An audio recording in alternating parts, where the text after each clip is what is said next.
నమస్కారం friends. So నేను పెట్టిన టైటిల్ ప్రకారం ఏది అంటే, ఇప్పుడు పెట్టండిరా కామెంట్స్ చెత్తనా కొడకల్లారా, ఈ ఎవడోడో పిచ్చి పిచ్చి కామెంట్లు అన్ని పెడుతున్నారు. ఇప్పుడు పెట్టండి, నేను చదువుతా. ఓకే, నేను లేనప్పుడు నేను పోస్ట్ పెట్టంగానే చెత్త పెడుతున్నారు కదరా. ఏమడిగినరా నేను? ఇంకా వ్యక్తిగతంగా అడ్డం దొడ్డం ఒక ఆధారం లేకుండా ఏది పడుతుంది మాట్లాడుతారు కదా. పెట్టండిరా, ఇప్పుడు నేను చదువుతా, నీకు ఆన్సర్ చెప్తా. ఎవడైతే బీజేపీ ఆర్ఎస్ఎస్ చెత్తనా కొడకల్లారా చెప్పండి రా. ఇప్పుడు వాడిని కాంగ్రెస్ అన్నారు, రైట్? కాంగ్రెస్ అన్నారు, వాడు ఈ యొక్క ముస్లింల కోసమే అన్నాడు. కాంగ్రెస్ ఉంటే దాడులు జరుగుతాయి అన్నాడు. కానీ కాంగ్రెస్ వాడు కట్టిన నాగార్జున సాగర్ కింద పంట పండించుకుంటున్న ఎంతమంది ముస్లిమ్స్ ఉన్నారు, ఎంతమంది క్రిస్టియన్స్ ఉన్నారు, ఎంతమంది హిందువులు ఉన్నారో లెక్క తీయను రా బోసడికే గాళ్ళు. కాంగ్రెస్ సైడ్ పెట్టినటువంటి ఎయిమ్స్లు, ఎన్ని ఎయిమ్స్లలో ఎంతమంది ముస్లిమ్స్ పనిచేస్తున్న వాళ్ళు ఉన్నారు, అలా సూది ఇప్పించుకుంటున్న వాళ్ళు, మందులు ఇప్పించుకుంటున్న వాళ్ళు ఎంతమంది ఉన్నారు. మన బీబీ నగర్ ఎయిమ్స్కి పోదాం, కాంగ్రెస్ వాడే పెట్టిండు కదా, అలా లేకపోతే డిఆర్డిఓకి పోదాం, డిఆర్డిఎల్కి పోదాం, ఇక్రిసాడ్కి పోదాం, ఓకే, ఈసీఐఎల్కి పోదాం, మిదాని డిపోకి పోదాం, లేకపోతే అక్కడ బాక్రానంగల్కి పోదాం, అక్కడ దామోదర్ వ్యాలీ ప్రాజెక్టుకి పోదాం. ఇక లేక తెలంగాణలో ఎన్ని ఇరిగేషన్ ప్రాజెక్టులు ఉన్నాయి. బ్రిటిష్ వాడు పోయేటప్పుడు తినడానికి తిండి ఉందారా? తిండి లేక ముక్కిపోయిన గోధుమలు ఇంపోర్ట్ చేసుకున్నాం, పాలపొడి ఇంపోర్ట్ చేసుకున్నాం అమెరికా నుంచి, రష్యా నుంచి, సోవియట్ యూనియన్ నుంచి కదరా. ఏది గ్రీన్ రెవల్యూషన్ తెచ్చినాం, మెరుగైన వంగడాలను తీసుకొని వచ్చి వాటి ద్వారా మన ఆహార ఉత్పత్తిని పెంచినాం, పాల ఉత్పత్తిని పెంచినాం, పోలియో వ్యాధిని నిర్మూలించినాం, మశూచిని నిర్మూలించినాం కదరా. ఎన్ని ఊర్లకు రోడ్డు ఉండే, ఎన్ని ఊర్లకు కరెంట్ ఉండే, ఎన్ని ఊర్లకు బస్ సౌకర్యం ఉండే, ఎన్ని ఊర్లలో బళ్ళు ఉండే. చర్చకు రండి రాలంటే కొడకల్లారా. ఎవడు పోస్ట్ పెడితే వారి మీద అమ్మని అక్కని కాదురా. నా కొడుకులు ఉన్నారు, ఇద్దరు పక్క రూమ్లు ఉన్నారు, తీసుకొచ్చి చూపెడతారు లంచ కొడుకులారా.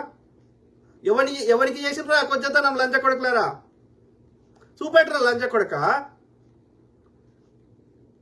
ఏదన్నా మాట్లాడితే అమ్మకు అబ్బకు కొడితే అర్థం ఉండి మాట్లాడాలి. నాకేమన్నా 5 రూపాయలు ఇమ్మని అడిగినారా లంచ కొడక? దేశాన్ని చౌకీదార్ని నేను కాపలా ఉంటా, నేను ఫకీర్ నా కొడుకుని అన్నాడు. ఫకీర్ నా కొడుకి 12,000 కోట్ల ఫ్లైట్ ఎందుకు కొనుక్కుంటారా వాడు? కాంగ్రెస్ వాడు రఫాయల్ డీల్లా 600 కోట్లది ఉంటే 1600 కోట్లకి ధరలు ఎందుకు పెంచిండ్రా? మరి కాంగ్రెస్ వాడు అయితే వాడు పెట్టిన కంపెనీలు ఎందుకు అమ్ముతుండ్రా ఇలాంటి కొడుకు? వైజాగ్ సిలో పనిచేస్తున్న వాళ్ళు ముస్లింసే ఉన్నారా లంచ కొడుక? అమ్మ గుట్టలేదురా బోసుడికే చెప్పురా. మరి ఏదైనా ఆధారం పట్టుకురారా? కాదు, ఈ లంచ కొడుకులు కాంగ్రెస్ హయాంలో దాడులు చేసింది ఈ బాడుకోలే కాదురా. దేశాన్ని రక్షించేటువంటి ఇవాళ అన్ని భారతదేశాన్ని న్యూక్లియర్ వెపన్ దేశంగా చేసింది ఎవడ్రా? ఇలా పోఖ్రాన్ లో ఏది ఫస్ట్ న్యూక్లియర్ టెస్ట్ చేసింది ఎవడ్రా? ఇందిరాగాంధీ కాదురా బోసుడికే. 2 దిక్కుల శత్రుత్వం ఎందుకని చెప్పి పాకిస్తాన్ ని 2 ముక్కలు చేసి ఇలా ఈస్ట్ పాకిస్తాన్ ని బంగ్లాదేశ్ అనే ప్రపంచంలో ఒక కొత్త దేశాన్ని సృష్టించింది ఓడ్రా లంజ కొడక. ఆమె అట్లా చేస్తే ఆమెను దుర్గామాత, భవానీ మాత అని పొగిడింది ఓడ్రా? మీ చెడ్డీ గ్యాంగ్ పార్టీని పెట్టిన వాజ్పేయి గారు రా లంబి కొడక. వాజ్పేయి గారికి ఆరోగ్యం బాగాలేకపోతే అమెరికాకి తీసుకొచ్చి ట్రీట్మెంట్ ఇప్పించింది రాజీవ్ గాంధీ గారు లంబడి కొడక.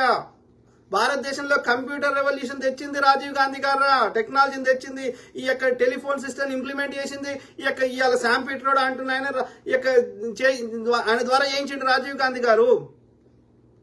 మీరేం చేసిర్రా? వెనక తీసుకోతున్నారు రామ్డి కొడుకులు. మరి పాకిస్తాన్కి పోవచ్చు కదరా మోడీ గారు. అభివృద్ధి చెందిన దేశాలకు ఎందుకు పోతాడు? అమెరికాకి ఎందుకు పోతాడు? లేకపోతే దుబాయ్కి ఎందుకు పోతాడు? ఇంకో దేశం ఎందుకు పోతారు రామ్డి కొడుకు? సెక్యులర్ కొజ్జాలు అంటారు లంచ కొడుకులు.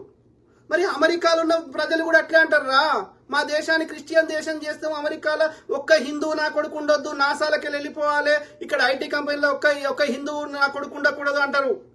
ప్రతి అమెరికాలో డల్లాస్ లో ఎన్ని గుళ్ళు ఉన్నారో లంచ కొడక? నేను మినియాపోలిస్ లో ఉంటా, మినియాపోలిస్ లో ఎన్ని గుళ్ళు ఉన్నారో లంచ కొడక? సాయిబాబాకు గుడి ఉంది, హిందూ మందిరం ఉంది, బాలాజీకో మందిరం ఉంది, ఇంకా మందిరాలు కట్టుకుంటూనే ఉన్నారు. తెలుగు సంఘం ఉంది, తెలంగాణ సంఘం ఉంది, తమిళ సంఘం ఉంది, నార్త్ ఇండియన్ సంఘం ఉంది. ఎందుకుంటారు అమెరికాలో లంచ కొడక? ఇస్కాన్ టెంపుల్ వెస్ట్ వర్జీనియాలో పెద్ద గుడి ఉందిరా లంచ కొడక. మరి వాళ్ళు కూడా అట్లే అంటారు లంచ కొడక. బ్యాప్స్ టెంపుల్ ఎన్ని ఉన్నాయో? అట్లాంటాలు ఉంది, న్యూజెర్సీలు ఉంది, షికాగోలు ఉంది, మొన్న ఇస్లామిక్ రాజ్యమైనటువంటి దుబాయ్లో కూడా ఉందిరా లంజ కొడక. మరి ఆ దేశాలు కూడా అట్లే అంటేరా మేము. మరి నీకు అంత సెక్యులర్ అంత హిందూ అయితే మరి లంజ కొడక అమెరికాది ఫేస్బుక్ ఎందుకు వాడుతున్నావురా? క్రిస్టియన్ వాడు తయారు చేసిన ఫేస్బుక్ ఎందుకు వాడుతున్నావురా? క్రిస్టియన్ వాడు తయారు చేసిన వాట్సాప్ ఎందుకు వాడుతున్నావురా? క్రిస్టియన్ వాడు తయారు చేసిన విమానాలు ఎందుకు ఎక్కుతున్నావురా? క్రిస్టియన్ వాడు తయారు చేసిన ఫోన్ ఎందుకు వాడుతున్నారు లంజ కొడక? ముస్లిం దేశం నుంచి వచ్చే పెట్రోల్ ఎందుకు కొట్టించుకుంటున్నారు నీ బండిలా? బోసిడికే కాదు, క్రిస్టియన్ వాళ్ళు అయినటువంటి అమెజాన్లో ఎందుకు నువ్వు వస్తువులు ఆర్డర్ ఇస్తున్నావురా? మరి క్రిస్టియన్ దేశాలకు ఎందుకు పోతున్నావు? ముస్లిం దేశాలకు ఎందుకు ట్రావెల్ చేస్తున్నావురా మోడీ లంజ కొడుకు? నువ్వు దోసుకున్నది సరిపోలేదని మరి హిందువుల కోసమే పుట్టిన అవతార పురుషుడు అయితే హిందువుల దగ్గర ట్యాక్స్ తీసుకోకరు లంజ కొడుక. అరే దొంగ బాడకవులు ఇక్కడ భద్రతా లోపం. ఇప్పుడు 11 ఏళ్ల నుంచి నువ్వే ఉన్నావు కదా అధికారంలో. ఇక కాంగ్రెస్ అనేది తిట్టడంలో అర్థమే లేదు కదా. వాడు ఏమైనా చేసే స్థానంలో ఉన్నాడా? వాడు మంచిగా లేడంటేనే వానికంటే నేను ఘనకార్యం చేస్తా, వాడు స్కాములు చేసిండు, వాడు దోషుల వాని హయాంలో నువ్వే దాడులు చేయించినావు, వాడి ప్రభుత్వాన్ని కూర్చోడానికి మాకు ఆధారాలతో సహా ఉన్నాయి. అయినా సరే వాడు విచారించిండు, మతాల కులాలకు అతీతంగా వాడు సైన్స్ కాంగ్రెస్లు పెట్టిండు, దేశాన్ని అభివృద్ధి చేసిండు, ఒక సిక్కు ప్రధానిగా ఉండే ఒక ముస్లిం యొక్క ప్రెసిడెంట్గా పనిచేసిండ్రు. ఇవాళ భారతదేశం ఇస్రో ఎట్లా ఎవడు పెట్టిండ్రా? నెహ్రూ గారు పెట్టిండ్రా పంచవర్ష ప్రణాళికలని. సోవియట్ యూనియన్లో ఆయన స్టాలిన్ మంచిగా చేస్తే, ఆ సోవియట్ యూనియన్ అభివృద్ధి చేస్తే దాన్ని ఆదర్శంగా తీసుకొని భారతదేశంలో పెట్టి దానికి నిధులు కేటాయిస్తే లంజకొడుకు వచ్చినాక ఫస్ట్ ఎత్తేసింది ప్లానింగ్ కమిషన్. ప్లాన్ లేకుండా చిన్న ఇల్లు కట్టలేము, దేశాన్ని నిర్మిస్తామా అంటే నువ్వు నిర్మించడానికి రాలే, కూర్చోడానికి వచ్చినావు. ఇప్పుడు పెట్టారా మీకు దమ్ముంటే మొగ నా కొడుకులు అయితే? మీరు కొద్ది నా కొడుకులు కాబట్టి నేను చూడనప్పుడు కామెంట్ పెడతారు. ఇప్పుడు పెట్టండి కొద్ది నా కొడుకులు. ఎవరితో చేసినా కొద్దితనం లంచ కొడుక షీర్ భారతంతా ఏది పడుతుంది మాట్లాడితే.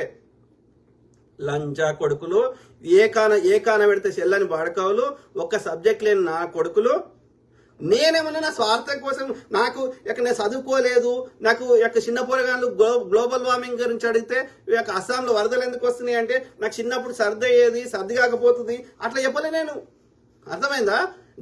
గట్టర్లోకి వెళ్ళి నేను గ్యాస్ తీసి ఛాయ్ చేసిన అని చెప్పలే నేను. లంజా కొడక.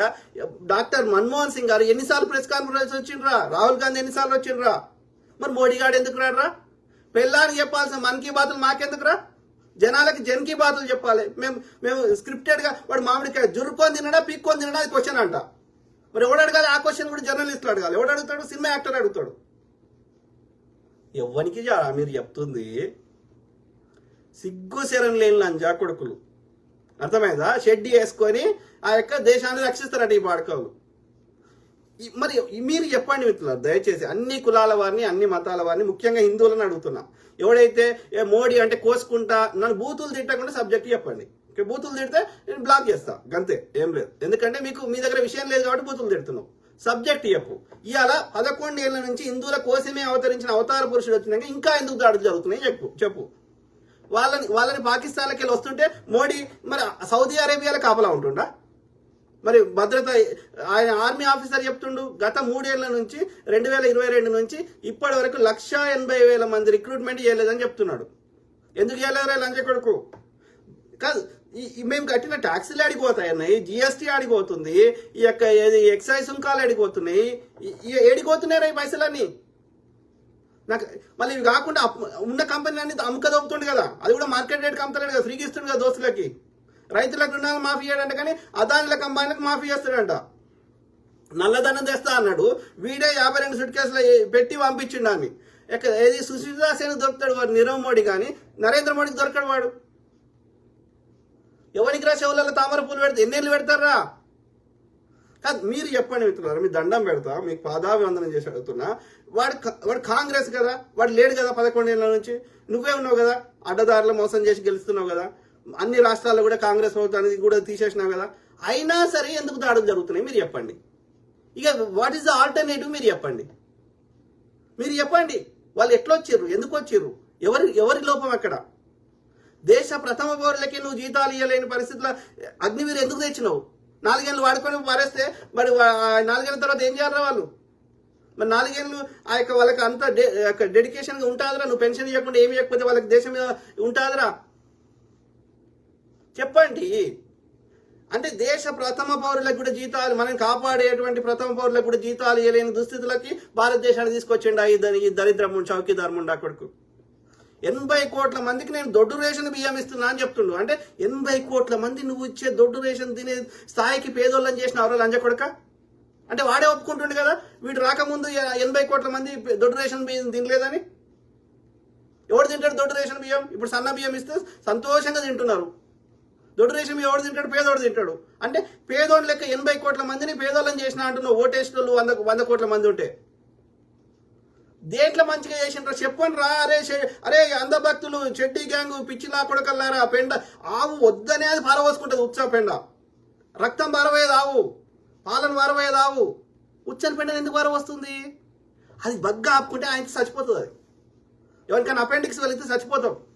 అంటే అందులో 3 రోజుల ఆహారం కుళ్ళిపోతే అది ఇప్పుడు నువ్వు చెట్టు ఆకులు తెచ్చైనా గడ్డి తెచ్చైనా కుళ్ళబెట్టరా, ఆ పొలంలో కుళ్ళబెడతారు. అది ఎరువుగా తయారవుతుంది, నైట్రోజన్ వస్తుంది. అర్థమైందా? వెనకట నేను చిన్నప్పుడు చూసిన ఆ ఎరకలలో ఆ యొక్క గొల్ల కుర్మలు ఏం చేసేవాళ్ళు అంటే ఆ యొక్క పంది కానీ లేకపోతే ఆ యొక్క మేకలే కానీ వాటిని కింద పడ్డాయి ఏరుకొని ఆ పొలాల్లో వేసేవాళ్ళు. ఈవెన్ చిన్నప్పుడు ఇప్పుడు ఊరవతలు పోయేటోళ్ళు ఆ పొలాలలో వరికి ఉంటాయి కదా, కట్ చేసినాక అది ఎరువుగా పనికి వస్తుంది. ఎందుకంటే ఆహారం కూలిపోతుంది అది 3 రోజులు ఉంటే. దాన్ని రాసుకోంటాడు ఈ లంచ కొడుకు. అంటే మీ బ్రెయిన్లో పెండ ఉంది, లేకపోతే అలా బ్యాక్టీరియా ఉంటుంది, అలా వైరస్ ఉంటుంది, అలా ఫంగస్ ఉంటుంది. అది కుళ్ళిపోతుంది, ఆహారాన్ని డికంపోజ్ చేస్తుంది. కాబట్టి అది గడ్డైనా దానికి ఆహారమే, ఏదైనా మళ్ళీ మట్టిలోకి కలుపుకుంటుంది. కాబట్టి దాన్ని ఎట్లా రాసుకో అంటున్నావు, పూసుకో అంటున్నారు లంచ కొడుక. ల్యాబ్కి పంపిద్దాం పదా, చూపెట్టు అలా ఏమున్నది. అంటే మీ ఆలోచన అట్లా ఉన్నది. అర్థమైందా? వాడు ఎవడో ఆర్య బ్రాహ్మణుడు, వానికి కట్టెలు కొట్టే ఆ యొక్క పనిముట్లు లేక వాడు ఆవు పెండని వాని యజ్ఞాలకు యాగాలకు వాడుకున్నాడు. ఆవు వానికి ఎందుకు మాత అయింది, గోమాత ఎందుకైందంటే వాడు యజ్ఞం యాగం చేయాలంటే అలా నెయ్యి వేయాలంటే వానికి పాలు కావాలి. అందుకని వాని యజ్ఞం యాగం చేయడానికి పిడికలు అవసరం కాబట్టి పిడికలు వానికి పవిత్రమైనవి. అట్లనే ఈ ఆవు సంబంధించినటువంటి పెండ వానికి యజ్ఞం చేయడానికి కావాలి కాబట్టి ఆవు పవిత్రమైంది. ఆవు పాల ద్వారా నెయ్యి వేసుకుంటాడు కాబట్టి ఆ నెయ్యి యజ్ఞం లేస్తాడు కాబట్టి వానికి ఆవు పవిత్రమైంది ఆర్యుడికి. మాకేం సంబంధం? ఆవులు భారతదేశంలో బర్రెలు ఉన్నాయి, గేదెలు ఉన్నాయి, బర్రెలు ఉన్నాయి, కానీ ఆవులు లేవు భారతదేశంలో, గుర్రాలు లేవు భారతదేశంలో. తీయండి చారిత్రక ఆధారాలు.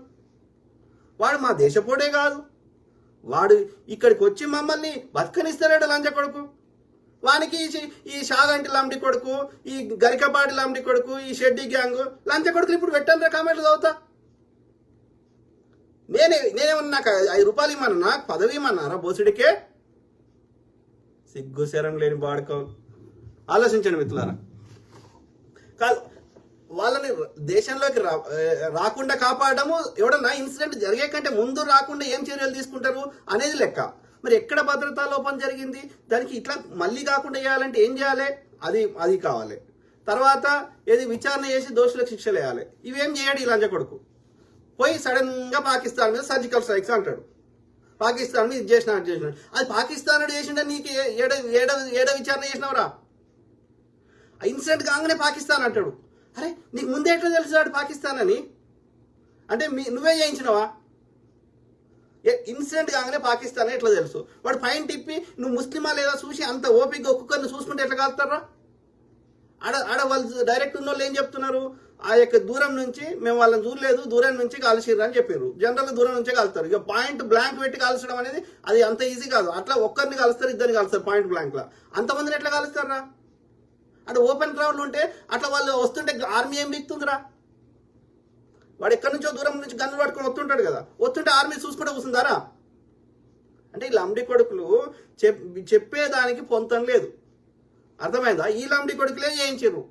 ఎందుకంటే మొన్న పార్లమెంటు మీద దాడి జరిగితే, పొగబాంబు పెడితే ఇప్పటి వరకు విచారణ జరగలేదు దోషుల శిక్షల వల్లే.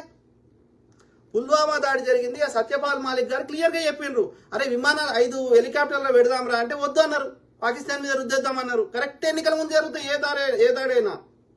ఇప్పటి వరకు విచారణ జరగది, దోషులకు శిక్షలు పడే. చెప్పండి నాకు, పుల్వామా దాడిలో 200 కేజీల RDX దేశంలోకి ఎందుకు వచ్చింది? ఒక రోజు ముందు అక్కడ చెక్ పోస్ట్ ఎందుకు లేకుండా పోయింది చెప్పండి. బిపిన్ రావత్ మరణం జరిగింది, అలా బ్లాక్ బాక్స్, అలా ఒక ఆయన బతుకుంటే ఆయన చంపేశారు. అలా బ్లాక్ బాక్స్ ఉంటే బ్లాక్ బాక్స్లో ఏముంది అనేది ఇప్పటి వరకు బయట పెట్టారు. దీని అర్థమైంది, అది విచారణ చేస్తే మీరే బయటకు వస్తారు. ఇలా మాలేగావ్లో బాంబులు పెట్టింది, దానికి ఉరిశిక్ష చేయాలని దాని గురించి అది వస్తున్నది, ప్రజ్ఞా సింగ్ ఠాకూర్ అనేది. అట్లా నా దగ్గర ఆధారం డాక్యుమెంట్ ఉంది, మళ్ళీ రేపో ఎల్లుండో మాట్లాడతా ఆ డాక్యుమెంట్లు ఏమేమి ఉందో.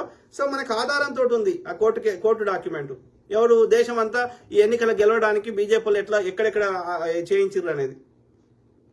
అరే ఈ లంబడి కొడుకులే చేస్తారు, లేకపోతే నిష్పక్షపాతంగా విచారణ జరుగుతుంది, దోషుల శిక్షలు పడతాయి. పొద్దుగాల లేస్తే అరటి పండ్ల వ్యాపారుల మీద దాడులు చేస్తారు. మరి ఆ పండ్లు కొన్ని పండించే రైతులు వాడరా, హిందూ కాదురా. అంటే నేను ఏం చెప్తున్నా ఇక్కడ, ఓవరాల్ నేను పరిశీలించింది, నేను అవగాహన చేసుకున్నది వీళ్ళ చర్యలని బట్టి, ఇక్కడ ఈ యొక్క మూలవాసులు అది ఏ మతమైనా సరే, ఈ బ్రాహ్మణుడు పెట్టిన ఆర్య బ్రాహ్మణుడు పెట్టిన ఇబ్బందులు తట్టుకోలేక ఈ వర్ణ వ్యవస్థని, ఈ వివక్షని, అంటరానితనాన్ని, మూతికి ముంత, ముడ్డికి చీపురు, ఇట్లాంటి సతీ సాగమను, బాల్య వివాహాలు, ఈ శతాశతాలను తట్టుకోలేక ఓకే కొంతమంది ఇస్లాంలోకి పోయారు, కొంతమంది ముఖ్యంగా మెజారిటీ దళితులే. ఓకే, ఈ మధ్య కాలంలో అన్య కులాలు పోతారు, కానీ గతంలో అయితే ఎక్కువ మంది దళితులే. ఓకే, వీని వివక్షని తట్టుకోలేక ఇస్లాంలోకి, క్రిస్టియానిటీలోకి పోయినారు. కానీ ఇవాళ హిందువులు అంటున్న వాళ్ళు మూలవాసులు, అది హిందూ అనే శబ్దము ఈ ఆర్యుల పుస్తకాల్లో ఎక్కడైనా చూపెట్టండి, రామాయణంలో చూపెట్టండి, మహాభారతంలో చూపెట్టండి, వేదాల్లో చూపెట్టండి, ఉపనిషత్తులు చూపెట్టండి, ఇంకా ఏది ఈ ఆర్యుల పుస్తకాలు ఎల్లానో చూపెట్టారు. అరే గరికపాటి చూపెట్టరా చెత్త నా కొడుకు, అరే చిన్నజీయరుగా చూపెట్టరా, అరే చాగంటి చూపెట్టరా చెత్త నా కొడుకల్లారా. పార్లమెంట్ ఓపెనింగ్ కి కేవలం ఈ ఆర్య బ్రాహ్మణులు ఎందుకు వస్తారు? ఒక శూద్రుడు ఎందుకు రాడు? ఒక మూలవాసి ఎందుకు రాడు? బీజేపీలో మొత్తం అన్ని నిర్ణయం చేసే పొజిషన్లో ఆర్యులు ఎందుకుంటారు? ఆర్య బ్రాహ్మణులు ఎందుకుంటారు? ఆర్ఎస్ఎస్ సంచాలకులు ఆర్య బ్రాహ్మణులు ఎందుకుంటారు? మూలవాసులు ఎందుకుంటారు? రాజస్థాన్లో గెలిస్తే బీసీని ముఖ్యమంత్రి చేస్తా అంటాడు, అస్సాంలో గెలిస్తే బీసీని ముఖ్యమంత్రి చేస్తా అంటాడు. కానీ ఇవాళ మహారాష్ట్రలో బీసీ ఉన్నోని తీసేసి మళ్ళీ వాడిని బ్రాహ్మణ్ని చేసిండు, ఫడ్నవీస్ అనేటోని. అక్కడ రాజస్థాన్లో బ్రాహ్మణ్ని చేసిండు, ఆర్య బ్రాహ్మణ్ని. అక్కడ అస్సాంలో బ్రాహ్మణ్ని చేసిండు. అట్లా అనేక రాష్ట్రాల్లో ఆర్య బ్రాహ్మణులే ఉన్నారు, అన్ని శాఖలలో ఆర్య బ్రాహ్మణులు ఉన్నారు. అంటే నేను ఏమంటున్నా ఇక్కడ ఓవరాల్ మనం గమనిస్తే హిందువులు వేరు, మూలవాసులు వేరు, శూద్రులు వేరు, ఈ మూడు వర్ణాలు వేరు, ఆర్య బ్రాహ్మణులు వేరు. అర్థమైందా? సో మిగతా మూలవాసులందరినీ, అనార్యులందరినీ, అది ఏ మతాన్ని ఈ అనార్యులు ఏ మతంలో ఉన్నా సరే, అది హిందూ మతమైనా, క్రిస్టియానిటీ అయినా, సిక్కులైనా, బౌద్ధిస్టులైనా, జైనులైనా, లేకపోతే ఈ ఇస్లాంలు ఉన్నా, ఓకే, ఒరిజినల్ ఆ దేశాల నుంచి వచ్చిన క్రిస్టియన్స్, ఆ దేశాల నుంచి వచ్చిన ముస్లిమ్స్ లేరు, భారతదేశంలో కన్వర్ట్ అయిన వాళ్ళే వాళ్ళు. అంటే వీళ్ళందరూ అనార్యులే. ఈ అనార్యుల మీద అనార్యులైనటువంటి ఏ మతం చెందిన వారైనా, హిందువులు ఎక్కువ ఉన్నారు కాబట్టి హిందూ మతమే ఎక్కువ ఇంపాక్ట్ అవుతుంది, పాజిటివ్ అయినా నెగిటివ్ అయినా. వీళ్ళందరి మీద ఏమైనా ఈ ఆర్యునికి బాధ కాదు, ఈ ఆర్య బ్రాహ్మణునికి. అదే ఒక ఆర్య బ్రాహ్మణుని చంపని ఆ రియాక్షనే వేరే ఉంటుంది. అర్థమైందా? ఈ అనార్యులు ఎవడైనా ఎంత కష్టపడ్డా, స్వతంత్రం గురించి పోరాటం చేసినా వాళ్ళ మీద సినిమాలు రావు. అర్థమైందా? వాళ్ళ సినిమాలు వస్తే వాళ్ళకి ఆటంకం కలిగిస్తారు, పూలే సినిమాని నడవనియరు. కానీ ఈ ఆర్య బ్రాహ్మణులకు సంబంధించిన సినిమాలు మాత్రం హిట్ అవుతాయి, పేష్వాల మీద వచ్చేటి హిట్ అవుతాయి. ఆర్య బ్రాహ్మణ్ హైలైట్ చేసే సినిమాలు వాడే తీసుకుంటాడు, వాడే హిట్ చేసుకుంటాడు, ఆ కాంట్రవర్సీ క్రియేట్ చేసి. ఇవాళ శివాజీ మహారాజు మాకు ఆరాధ్య దైవం అంటారు కదా, శివాజీ మహారాజు పరిపాలించిర్రా? వాళ్ళ కొడుకులను పరిపాలించిర్రా? ఎవడు పరిపాలించింది? పేష్వా బ్రాహ్మణులు పరిపాలించారు. మంగళ పాండే అయిన బ్రాహ్మణ్ మీద సినిమా వస్తుంది, ఝాన్సీ లక్ష్మీబాయి అనే బ్రాహ్మణ మీద సినిమా వస్తుంది, ఈ ఆర్య బ్రాహ్మణుల మీద. కానీ శూద్రులు ఎంత కష్టపడ్డా వాళ్ళ సినిమాలు రావు, వాళ్ళ గొప్పతనం రాదు, ఏం రాదు. నువ్వు ఝాన్సీ లక్ష్మీబాయి పక్కకున్నటువంటి ఆ సైన్యాధ్యక్షుడు మీర్ బక్షి, ఆయన మీద సినిమా రాదు. అందరికంటే ఫస్ట్ బ్రిటిష్ అంతా కొట్లాడిన స్వతంత్ర సమర యోధుడు టిప్పు సుల్తాన్, ఆయన మీద సినిమా రాదు. ఝాన్సీ లక్ష్మీబాయిని కాపాడడానికి తన ప్రాణాలను అర్పించిన ఒక దళిత స్త్రీ జజ్జరీబాయి, ఆమె మీద సినిమా రాదు. ఎన్నేళ్ళు ఈ ఆర్య ఆధిపత్యం కోసం ఎన్నాళ్ళు మమ్మల్ని ఏమారుస్తారు? మీరే ఈ అనార్యుల మీద దాడులు చేసి ఈ హిందూ ముస్లిం చెత్త ఎందుకు నింపుతారు? విచారణ చేయండి, దోషులకు శిక్షలేండి. మేము వద్దంటున్నాం, ముస్లింనే ఏమంటున్నాం కదా, అఫ్జల్ గురు ఉరిదీసింది కాంగ్రెసే కదా. మీరు కూడా విచారణ చేయండి, చేయరు. మీరు ఎంతసేపు రెచ్చగొట్టాలి? ఎవరికి నష్టం కన్వర్ట్ అయితే భారతదేశంలో ఉన్న వాళ్ళందరూ క్రిస్టియన్లకు పోయినా ఒరిగే నష్టమేందిరా? ఎవరికి నష్టం? ఇప్పుడు నేనున్నా హిందూగా పుట్టినా, ఓకే. సో ఇప్పుడు నాకు ఏం నష్టం? నా పక్క దోస్తు ఎవరో కన్వర్ట్ అయ్యారు, నాకు వచ్చే నష్టం ఏంది? ఆయనకు నచ్చిన దేవుని ఆయన మొక్కుంటాడు, నాకు నచ్చిన దేవుని నేను మొక్కుంటా. నాకు వచ్చిన నష్టం ఏంది? ఎవరికి నష్టం జరుగుతుంది వాళ్ళు కన్వర్ట్ అయితే? ఈ ఆర్య బ్రాహ్మణులకు నష్టం జరుగుతుంది. ఎందుకని? ఆయన క్రిస్టియానికో ఇస్లాంకో కన్వర్ట్ అయినాకో ఇంతటి పూజలు చేయించుకోడు కదా, సత్యనారాయణ వ్రతం చేయించుకోడు కదా, బారసాల చేయించుకోడు కదా, అన్నప్రాసన చేయించుకోడు కదా. అన్నప్రాసన చేసుకోకపోతే నాకేం నష్టం? నేను బ్రాహ్మణ వృత్తి చేస్తలేను కదా. అంటే బ్రాహ్మణ నష్టం జరుగుతుంది. తిరుపతిలో హుండీలో పైసలు రావు, ఓట్లు మతం పేరు మీద ఓట్లు పడాయి. కాబట్టి మీ ఆర్య బ్రాహ్మణులకు తప్ప ఎవరికి నష్టం జరుగుతుంది ఎవరైనా కన్వర్ట్ అయితే. ఏ ఏ ఏ మతంలో చెప్పినా గది చెప్తారా? ఏ మతంలో అయినా, అది క్రిస్టియానిటీ అయినా, బుద్ధిజం అయినా, సిక్కిజం అయినా, ఇస్లాం అయినా, అది హిందుత్వం అయినా, ఒక్క ఆర్య బ్రాహ్మణు తప్ప. ఎల్లైనా మా అమ్మని మొక్కుమంటారు కానీ ఇంకో రకం అమ్మని బొమ్మ అనరు. అర్థమైందా? అబద్ధం ఆడమని ఏ గ్రంథంలో రాయలే. అందరికి ఒకటే సూర్యుడు, ఒకటే భూమి, ఒకటే విధంగా అమ్మ కడుపులకి ఒకటే విధంగా వచ్చినప్పుడు ఏదైనా ఒకటే విధంగా జరుగుతుందిరా. ఎక్కడన్నా మార్పులు ఉన్నాయా? ఒక కులం మీద ఎండగొడతా, ఇంకో కులం మీద ఎండగొట్టా అని ఎక్కడ ఉన్నదా ప్రకృతిలా? ఎక్కడ లేదు. లేనప్పుడు వీవు అన్ని ఎందుకు పెట్టుకున్నారు ఈ మతాలు? మతం అంటే ఏంది? ఒక జీవన విధానం. గిట్లా బతుకురా ఉన్నది. ఇప్పటికంటే ఈ నమ్మకానికని ఉన్నకంటే నమ్మితే ఇంకా జర మంచిగా బతుకుతావు, మానసిక ప్రశాంతం దొరుకుతుంది అని చెప్పారు తప్ప దాని పేరుగా కొట్టుకసామని ఎవడు చెప్పలే. ఎలా చెప్పినా గదే ముచ్చడి చెప్పారు. చెప్పే విధానం ఎందుకు వేరుందంటే అది పుట్టిన దగ్గర, అది చెప్పిన ఆయన ఒక్కొక్క ప్రాంతంలో డిఫరెంట్ ఉంది కాబట్టి. ఒక ఆయన ఈబ్రూ భాషలో చెప్పిండు, ఒక ఆయన అరబిక్ భాషలో చెప్పిండు, ఇంకో భాషలో చెప్పిండు, గంతే. ఒక ఆయన పాలి భాషలో చెప్పిండు, గంతే తప్ప అలా సీసా వేరుంది కానీ సారా ఒకటే ఉంది, అందులో సారాంశం ఒకటే ఉంది. అది గ్రహించాలి. నేనేమంటున్నా, ఈ ఆర్య బ్రాహ్మణుడు యజ్ఞాలు యాగాలు చేసి భూమి గురుత్వాకర్షణ శక్తిని తగ్గించమంటున్నా, లేకపోతే భూమి తిరిగే కక్షని మార్చమంటున్నా. మీ మంత్రాలకు అంత శక్తులుంటే నడవది. ఒక్కొక్కరి దగ్గర రెండు స్మార్ట్ ఫోన్లు వచ్చినాయి. ఇంకా మా చెవులలో తామర పూలు పెడతా అంటే ఒక్కొక్క ఆర్య బ్రాహ్మణుని పట్టుకొని జమ్మికత్తులు పట్టుకొని ఆ పొరగాలను తిరిగిపిస్తున్నావు. ఎందుకు? వాళ్ళని అరెస్ట్ చేసి లోపల వారి పోలీసు అని జీతం ఇస్తుంది మేమే కదా. నరేంద్ర మోడీ గారు ఇస్తలేడు కదా, ఇంట్లోకి ఇస్తలేడు కదా. ఆలోచించండి మిత్రులారా, దొంగ నా కొడుకులు వీళ్ళు. అర్థమైందా? ఎప్పుడు ఎన్నికలు వస్తే అప్పుడు దాడులు జరుగుతాయి. ఎప్పుడు ప్రతిపక్షాలు సంపాలే ఎన్నికలు రాగానే ఈ సిబిఐ ఈడీ యాక్టివ్ అవుతుంది. ఇక ఇవి కాకుండా పోల్ మేనేజ్మెంట్ వేసి 20% ఓట్లు వచ్చినాయి ఈ పిచ్చి లేపితే, ఇక మిగిలిన 20% మోసం చేస్తారు. ఈవీఎంలలో కానీ ముందు రోజు పోయి ఇట్లా ఇంకు పెట్టడం కానీ, లేకపోతే దుష్ప్రచారాలు కానీ, ఇక రకరకాలుగా చేస్తారు. ఓకే, ఇక 3 గంటల దాకా 50% కూడా ఓటు కాదు, కానీ 2 గంటలు 5 గంటల లోపల 80% పైన అవుతుంది. మళ్ళీ 24 అవర్స్ తెల్లారి మర్నాడు దాకా ఎంత ఓటింగ్ పర్సెంటేజ్ చెప్పరు. ఎందుకని? మ్యానిపులేట్ చేస్తారు. మోసం చేసి గెలవడానికి ఎన్నికలు ఎందుకురా బోసిడికే? ప్రజలకి మంచి చేస్తే, ప్రజలు నీ మీద నువ్వు చేసిన మంచి పనుల వల్ల నీ మీద ప్రేమ ఉంటే నీకు ఓటేస్తే అది లెక్క. కాంగ్రెస్ వాడు 5 కడితే నువ్వు 10 కట్టు, నీకే ఓటేస్తారు. నువ్వు 10 కడితే నువ్వు తినలేవు కదా, దోసుకోలేవు కదా. అంటే నీ దోపిడి నుంచి దృష్టి మరల్చాలంటే హిందువులను కొట్టాలి, ముస్లింలు కొట్టాలి, అనార్యులను కొట్టాలి, బ్రాహ్మణ్ కొట్టుకోర్రా. ఒక బ్రాహ్మణుడు శుక్ల అనేటోడు వాడు ఒక గిరిజన మీద ఉచ్చబోసాడు మధ్యప్రదేశ్లో. ఎందుకురా అంటే తాగి పోసిండట. మరి తాగి పోస్తే ఇంకో బ్రాహ్మణుడి మీద పోయొచ్చు కదా, గిరిజన మీద ఎందుకు పోయాలి? ఏనాడైనా ఆర్య బ్రాహ్మణ స్త్రీ ఎప్పుడైనా దేవదాసిగా చూసిరా? అంటే ఈ లంబడి కొడుకులు వేల సంవత్సరాల నుంచి మన బతుకులు ఆగం చేసిర్రు. ఇప్పుడు కూడా అట్లే చేస్తామంటే మేము కానిస్తలేము, అది నచ్చలేదు. నచ్చక ప్రవీణ్ పగడాల బ్రదర్ లాంటి వాళ్ళని చంపేస్తున్నారు ఈ పాడుకోలు. చీరి చింత గడతాం, గుర్తుపెట్టుకోండి లంబడి కొడుకల్లారా. అర్థమైందా? బెదిరిస్తాం. ఎవడ్రా నువ్వు బెదిరియడానికి? ఉన్నాడ్రా బెదిరించినోడు కూడా ఉన్నాడా? ఇవాళ ఉన్నాడ్రా మీ బీజేపీ స్థాపించిన వాజ్పేయి. ఏం రోగం వచ్చి చచ్చిపోయిండ్రా? చెప్పుకోలేని రోగం వచ్చి చచ్చిపోయాడు. ఉన్నాడ్రా నీ గోల్వాల్కర్ గాడు, ఉన్నాడ్రా నీ సావర్కర్ గాడు, ఉన్నాడ్రా నీ ఎడ్గేవాకర్ గాడు. బోసిడికే ఉంటారా మోడీ గారు భూమిని అంతసే కాలం? ఎవరిని అమిత్ షా గారు ఉంటారా? ఎవరినిరా బెదిరించేది? బోసిడికే. వీళ్ళకంటే పెద్ద నియంతలు రోజుకు 100 మందిని చంపిన రాజులు ఇవాళ ఉన్నారా? రాజు లేడు, వాని కోటలు లేవు, అన్ని మట్టిలో కలిసిపోయినాయి. మీరెంతరా? చచ్చిపోయినాక మిగిలేది ఏందిరా అంటే నువ్వు చేసిన మంచి పనులేరా బోసుడికే. సిగ్గు శరణ్ నా కొడుకులు ఏం చేసుకుంటారు? అందరు ఇబ్బంది పెట్టి దోసుకున్నావు, ఏం చేసుకుంటారా? తీసుకోవతావా? చచ్చిపోయినప్పుడు మళ్ళీ గదే ఆడాడు కాలబెట్టుడు గది వాళ్ళనే పెడతారు కదరా. సిగ్గులేని నా కొడుకు. ఆలోచించరా చంద్రబాబు నాయుడు లంబడి కొడక, చెత్త పాడుకో. 30 కోట్లు ఇచ్చేస్తే అన్ని మర్చిపోతారా నువ్వు చేసినాయని? అరే నువ్వు మద్దతు తీసేస్తే వాడు పడిపోతుందిరా ప్రభుత్వం. పిచ్చి నా కొడుకు. ఆలోచించరా.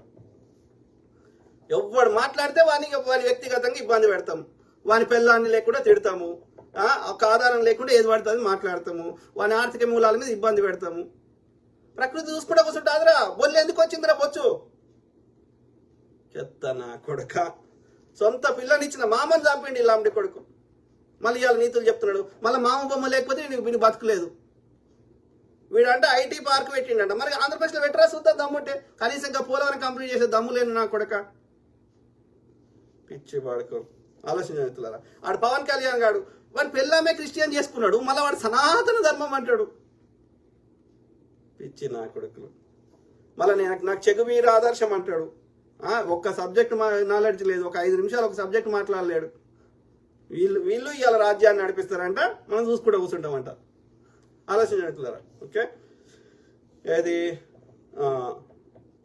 సెక్యులర్ అంటే బూత్ కాదురా లంబడి కొడుకులారా. సెక్యులర్ అంటే అర్థమైందంటే మా అమ్మని ప్రేమిస్తా, మా దోస్తు వాళ్ళ అమ్మని గౌరవిస్తా, నా మతాన్ని ప్రేమిస్తా, అన్య మతాన్ని గౌరవిస్తా. తప్పు కాదది. మీరు గట్ల కాదైతే అన్ని దేశాలను దొబ్బేయమంటారు ఈ లంబడి కొడుకులను. చిన్నజీఆర్ గాడు మొన్న ఆస్ట్రేలియా పోయిండు. ఎందుకు పోయినరా? ఏమవుతున్నాను రా? క్రిస్టియన్ దేశంతో నీకేం పని రా? ఈ ఫండ్స్ ఎన్నిసార్లు అమెరికాకి వస్తాడు ఈ చిన్నజీఆర్ గాడు. ఈడ ఫండ్స్ అన్ని దొప్పుకొని పోతాడు. ఏమవసరం రా? మరి అన్ని దేశాలు అట్లే అంటాయి. 200 దేశాల నుంచి అనేక జాతుల వారు, అనేక భాషల వారు, అనేక బిలీఫ్ సిస్టమ్స్ ఉన్నవారు మరి ఒకటే అమెరికా రాజ్యాంగాన్ని పాటిస్తూ అందరూ అన్నదమ్ములకి బతుకుతారు కదా, కొట్లాడతలేరు కదా అమెరికాలో హిందూ ముస్లిం అని. మరి భారతదేశంలో ఎందుకు అవుతున్నారు లాంటి కొడక? 70 ఏళ్ళ నుంచి కానీ నువ్వు రాగానే ఎందుకు వస్తాయిరా? అంటే మీరు మీ యొక్క అధికారం కోసం ఎంతసేపు భారతీయులను ఇబ్బంది పెడతారా? మా అనారీలను ఇబ్బంది పెడతారా ఈ బ్రాహ్మణ్ నా కొడుకులు, యార్యం నా కొడుకులు? చీరి చింతకు కడతాం మేము. 99% మేమే ఉన్నాం. నీ 1% మేము ఏం లేదా, మేము కొట్టాల్సిన కూడా అవసరం లేదు. మేము ఇవ్వడం ట్యాక్స్ కట్టకపోతే ఒక వస్తువు కొనుక్కోకపోతే అయిపోయా. ఏడికెళ్ళి నీకు పైసలు ఏడికెళ్ళి దోసుకుంటామో చూద్దాం. ఆలోచించండి మిత్రులారా. ఓకే. ఇక దానికి తోడు ఈ రేవంత్ రెడ్డి సిగ్గులేదు. రేవంత్ రెడ్డి మొన్న ప్రవీణ్ పగడాల చచ్చిపోతే ఒక్కడు మాట్లాడలేదు లంబడి కొడుకు రేవంత్ రెడ్డి గాడు. చెత్త నా కొడుకు. వాడు చంద్రబాబు నాయుడు తెచ్చి కూర్చుండే పెట్టిండు. ఎందుకని? ఈ కమ్మ బ్యాచ్ దోసుకునే అన్నీ ఉన్నాయి ఇక్కడ హైదరాబాద్లో. వాళ్ళ వ్యాపారాలు ఉన్నాయి, వాళ్ళ భూములు ఉన్నాయి కాబట్టి ఈ కమ్మ బ్యాచ్కి వాడిని తెచ్చి కూర్చుండే పెట్టిండు. గంతమంది గొడగొడ ఏడిస్తే ఒక్క మాట మాట్లాడలే. అరే బలహీన అభ్యర్థులు ఎందుకు టికెట్ ఇచ్చినవరా? మొన్న తెలంగాణ వానికి అసెంబ్లీలో గెలవని వాళ్ళంట. ఈటెల రాజేందర్ గాడు, రఘునందన్ గాడు, వీళ్ళందరూ చెత్తనా కొడుకులు. బండి సంజయ్ గాడు, వానికి సబ్జెక్ట్ నాలెడ్జ్ లేదు, ఒక విషయ పరిజ్ఞానం లేదు, ఒక మాట్లాడలేని వాళ్ళు. ఈ పెండ బ్యాచ్ ని ఎవడరా గెలిపించింది? వెలచాలవడం తెలుసా మీకు? బలహీన అభ్యర్థులు టికెట్ ఇచ్చి ఈడ గెలిపించిండు. ఎందుకు గెలిపించినవరా? వీడు దొంగ ఉన్నాడు, బీజేపీకి సంకనాకుతున్నాడు. మేము ఎందుకు కొట్లాడినారా 10 ఏళ్ల నుంచి? కరెక్ట్ కాదు అది. తప్పని రైట్ అనాలి. ఇది ఇప్పుడు ఏమంటాడు? చూడు, ఇప్పుడే చూసిన పోస్టు. ఏమంటాడు? పాకిస్తాన్ ఏదో ఎత్తనంట. ఏది ఒక్క నిమిషం. అంటే ఎట్లా తయారైన మనుషులు అంటే రేవంత్ రెడ్డి ఏమంటాడు? చూడండి మిత్రులారా. ఏదబ్బా ఏంద్రా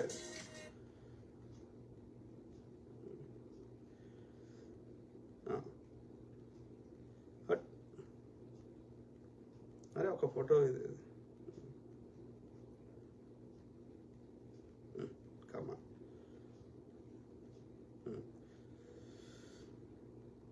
ఓకే.